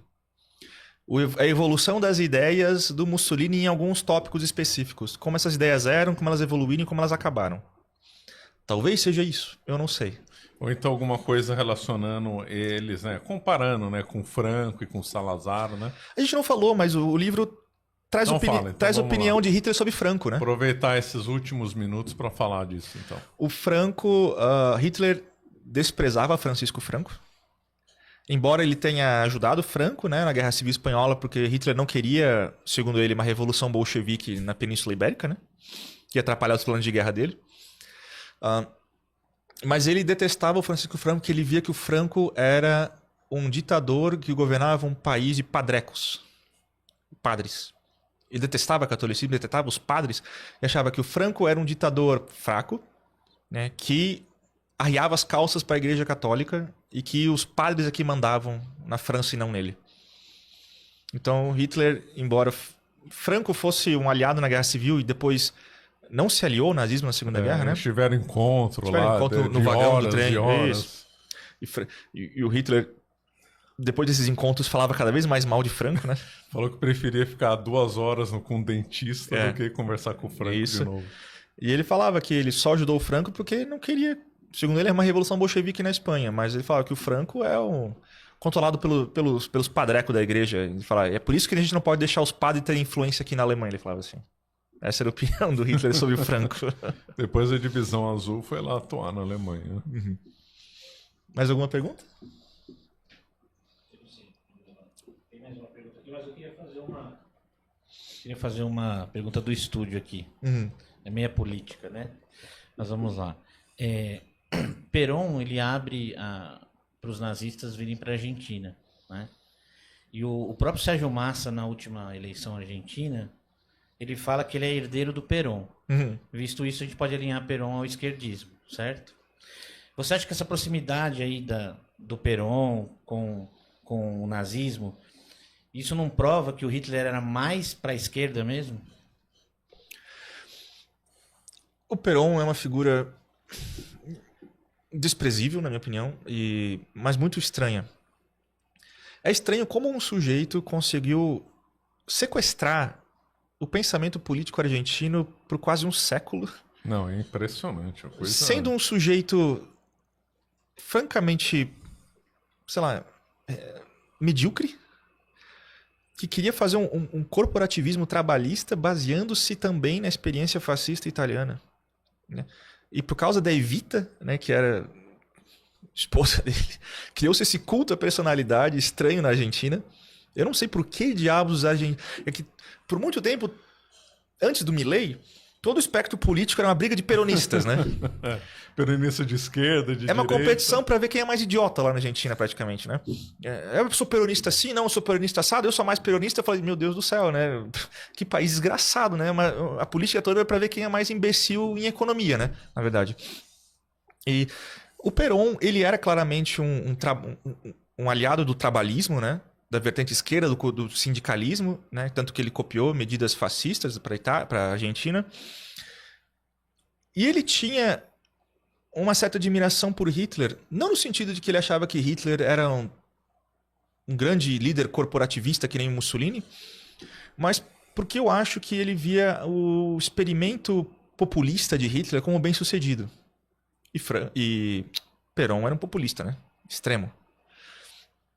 Eu não vou dizer que por causa de Perón ter simpatia por Hitler, que eu vou dizer que Hitler é de esquerda agora, né? Eu diria que, na verdade, Perón tende a ser mais de esquerda, mas tinha admiração por políticos populistas e demagógicos. E Hitler é praticamente o maior exemplo disso no século XX. Né? Por isso que ele aceitou lá os nazistas, lá por causa da simpatia, ou teve alguma coisa financeira? Porque teve aquela... Como é que chamava aquela fundação criada para proteger os nazistas no final e custear a fuga deles? Fundação Odessa, era só um nome, né? Isso. Teve a ver com o financiamento da Argentina? Como é que era essa ligação? Eu não sei dizer assim, eu não cheguei a estudar tão profundamente a relação da Argentina com a Alemanha nazista nesse sentido. Mas eu posso, né, eu não sei dizer sobre esse assunto tanto, mas eu posso dizer que Hitler não foi para a Argentina, tá? Ele morreu no bunker. Desculpa dar o spoiler, né? Mas aquele médico nazista lá, o Mengele, passou pela Argentina e vazou pelo Brasil, né? É. Ele morreu lá numa praia de... não sei qual estado agora. Espírito Santo, né? Algo assim. E tem uma história lá em Santa Catarina. Meu pai, ele é uma cidade de Vidal Ramos, no interiorzão de Santa Catarina, uma cidade de 5 mil habitantes. E lá tem uma história que durante os anos 50 para 60, passou um médico alemão lá. E que ele realizou muitos partos na cidade e utilizava-se de hipnose, e não de anestesia. Usava hipnose nas mulheres para fazer os partos. E muita gente bate o pé dizendo que era o Mengele. Isso... Não, teve de fato um médico nessa cidade, só que ele não sabe se ele era o Mengele ou não. Isso? Muita gente fala que tipo, não tem foto, é uma lenda urbana de Vidal Ramos, Santa Catarina, que meu pai nasceu. Eu sei disso. Não sei se ele passou por lá, mas...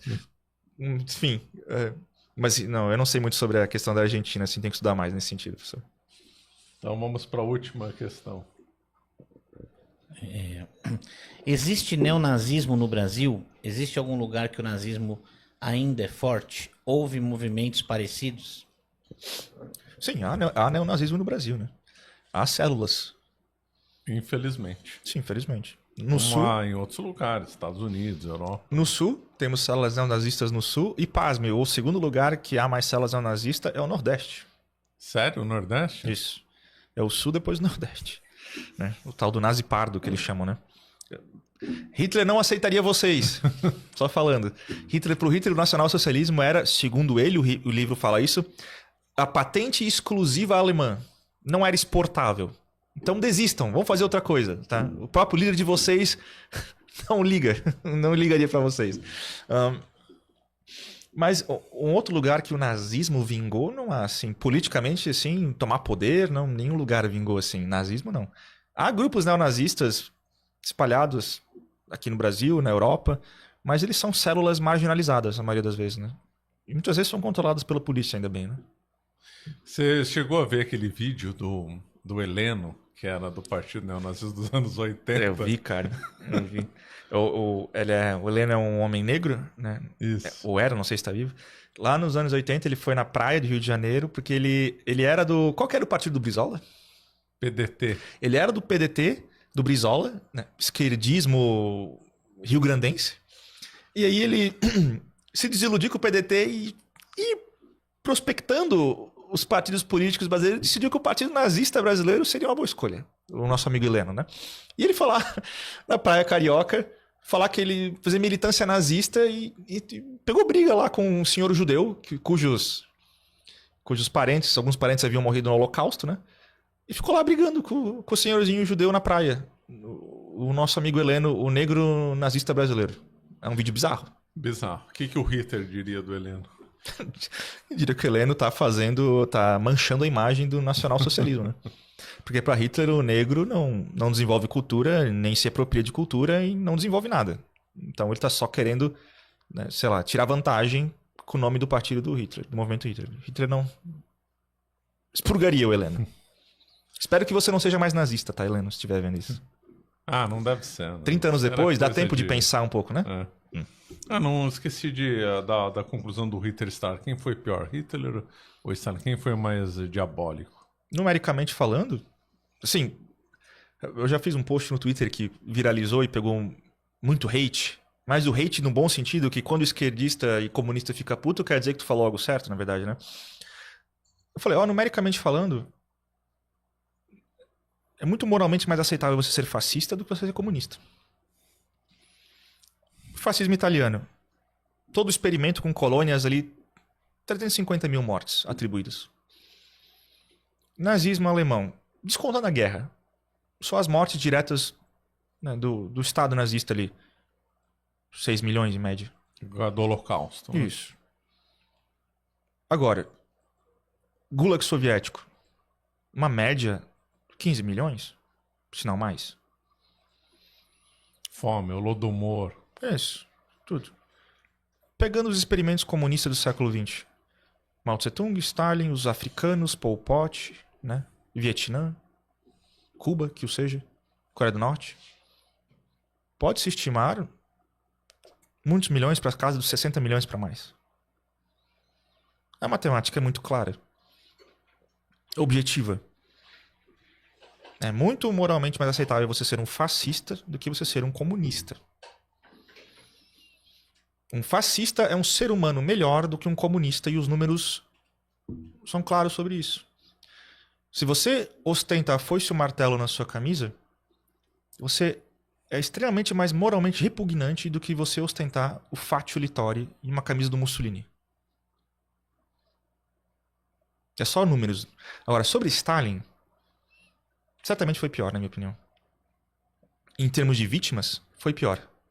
De democídio do governo matando seus cidadãos, foi pior. Agora, Hitler foi pior em outro sentido.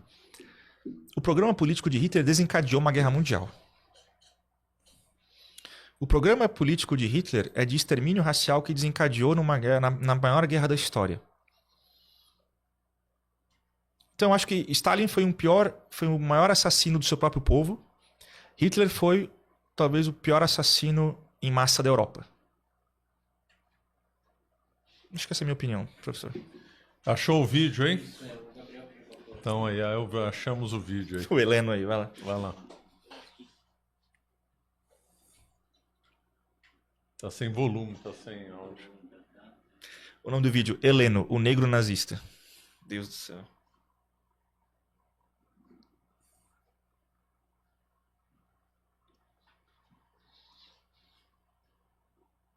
Os grupos neonazistas também comemoraram o centenário do nascimento de Hitler. Esses grupos estão se articulando aqui no Rio de Janeiro e eu vou conversar aqui com o Heleno, que faz parte da Juventude Nacional Socialista Brasileira. Heleno, por que você resolveu entrar para esse grupo? Eu vou militante do PDT, eu vejo que tem solução nenhuma. Atualmente, o que está me interessando é a nacional-socialista. Agora, Heleno, uma coisa que parece uma contradição, assim, à primeira vista, que chega a saltar os olhos, é que o nazismo é um partido que defende a purificação da raça. Você é uma pessoa de raça negra. Você não teria lugar na sociedade germânica, na sociedade onde Hitler organizou o Terceiro Reich. Como é que você vê essa contradição? Mas se fosse realmente racista, não estava aqui defendendo ele, cara. Você não sabe que o nazismo foi responsável pela morte de 6 milhões de judeus? É história, isso é boato, isso aí é a população se quebrando, cara. Tem muito livro aí na banca que estão caindo em contradição, pô. Eu vou conversar agora com o senhor Aron Sherman, que é uma pessoa de origem judaica. Senhor Aron, o que o senhor acha de ressurgimento de partidos de grupos neonazistas aqui no Brasil, no Rio de Janeiro, e de pessoas como o Heleno? O que o senhor acha disso? Eu acho que o Heleno não tem uma tese suficiente para falar. Porque, primeiro, me parece que ele fala sem ler e sem ver em profundidade as coisas. Ele realmente tinha que defender os judeus, porque os judeus é uma raça perseguida no mundo, porque a minoria sempre foi perseguida em qualquer lugar do mundo, não é só judaica. Inclusive os de cor aqui no Brasil também são perseguidos. Porque não são minoria, mas são perseguidos. E devia que haver realmente uma união de todos, não uma separação. Mas como é que o senhor vê o fato dele ser uma pessoa de cor e mesmo assim ser simpatizante do nazismo? Falta algo nele. Algo de profundidade. Inteligência. Ele fala por falar. Ele não tem realmente um compêndio na mão para ler. Eu tive meus avós que foram cremados na Europa, na Polônia. Diante desses argumentos, você não fica sensibilizado do seu Aron dizendo que teve parentes que foram queimados na Europa? Ele fala, mas você tem certeza dele? Meus filhos, eu tive 10 tios, 9 tios e uma tia. Meu Deus do céu, olha, o presidente do partido do qual ele pertence é um senhor letrado, mas é um completo idiota. Cara, imagina tu tem teus parentes lá no Holocausto triste, né? E o Heleno, o carioca negro, pergunta, mas será que ele sabe mesmo disso? Porque eu li livros da banca de jornal que refutam o Holocausto. Tem cabimento um negócio desse? Não dá, né? Duro. Ah, e tem gente nesse nível em 2024 com tecnologia da informação e internet, tá? O Heleno, malgrado sua imbecilidade, vivia na época que tinha que ler banca de jornal. Gente com a internet e acesso ao que nós temos, ainda ser assim? Putz. É duro, né? É. Bom, vamos ficando por aqui. Obrigado aí, João Eigen, por sua presença aqui. Obrigado aqui pelo livro. Vou mostrar aqui mais uma vez. E obrigado a todos que nos acompanharam. Pessoal, só quero falar uma coisa. Esse livro aqui está disponível na Amazon, tá? Anticapitalista e Revolucionário, traduzido do autor Heiner Zittermann. É o estudo mais sério e completo sobre o pensamento político, econômico e social de Hitler, aqui no Brasil e no mundo. Então, vamos nos educar sobre o hitlerismo e nacionalsocialismo para parar de falar besteira sobre esse assunto, né? Importante. Obrigado, professor. Eu que agradeço.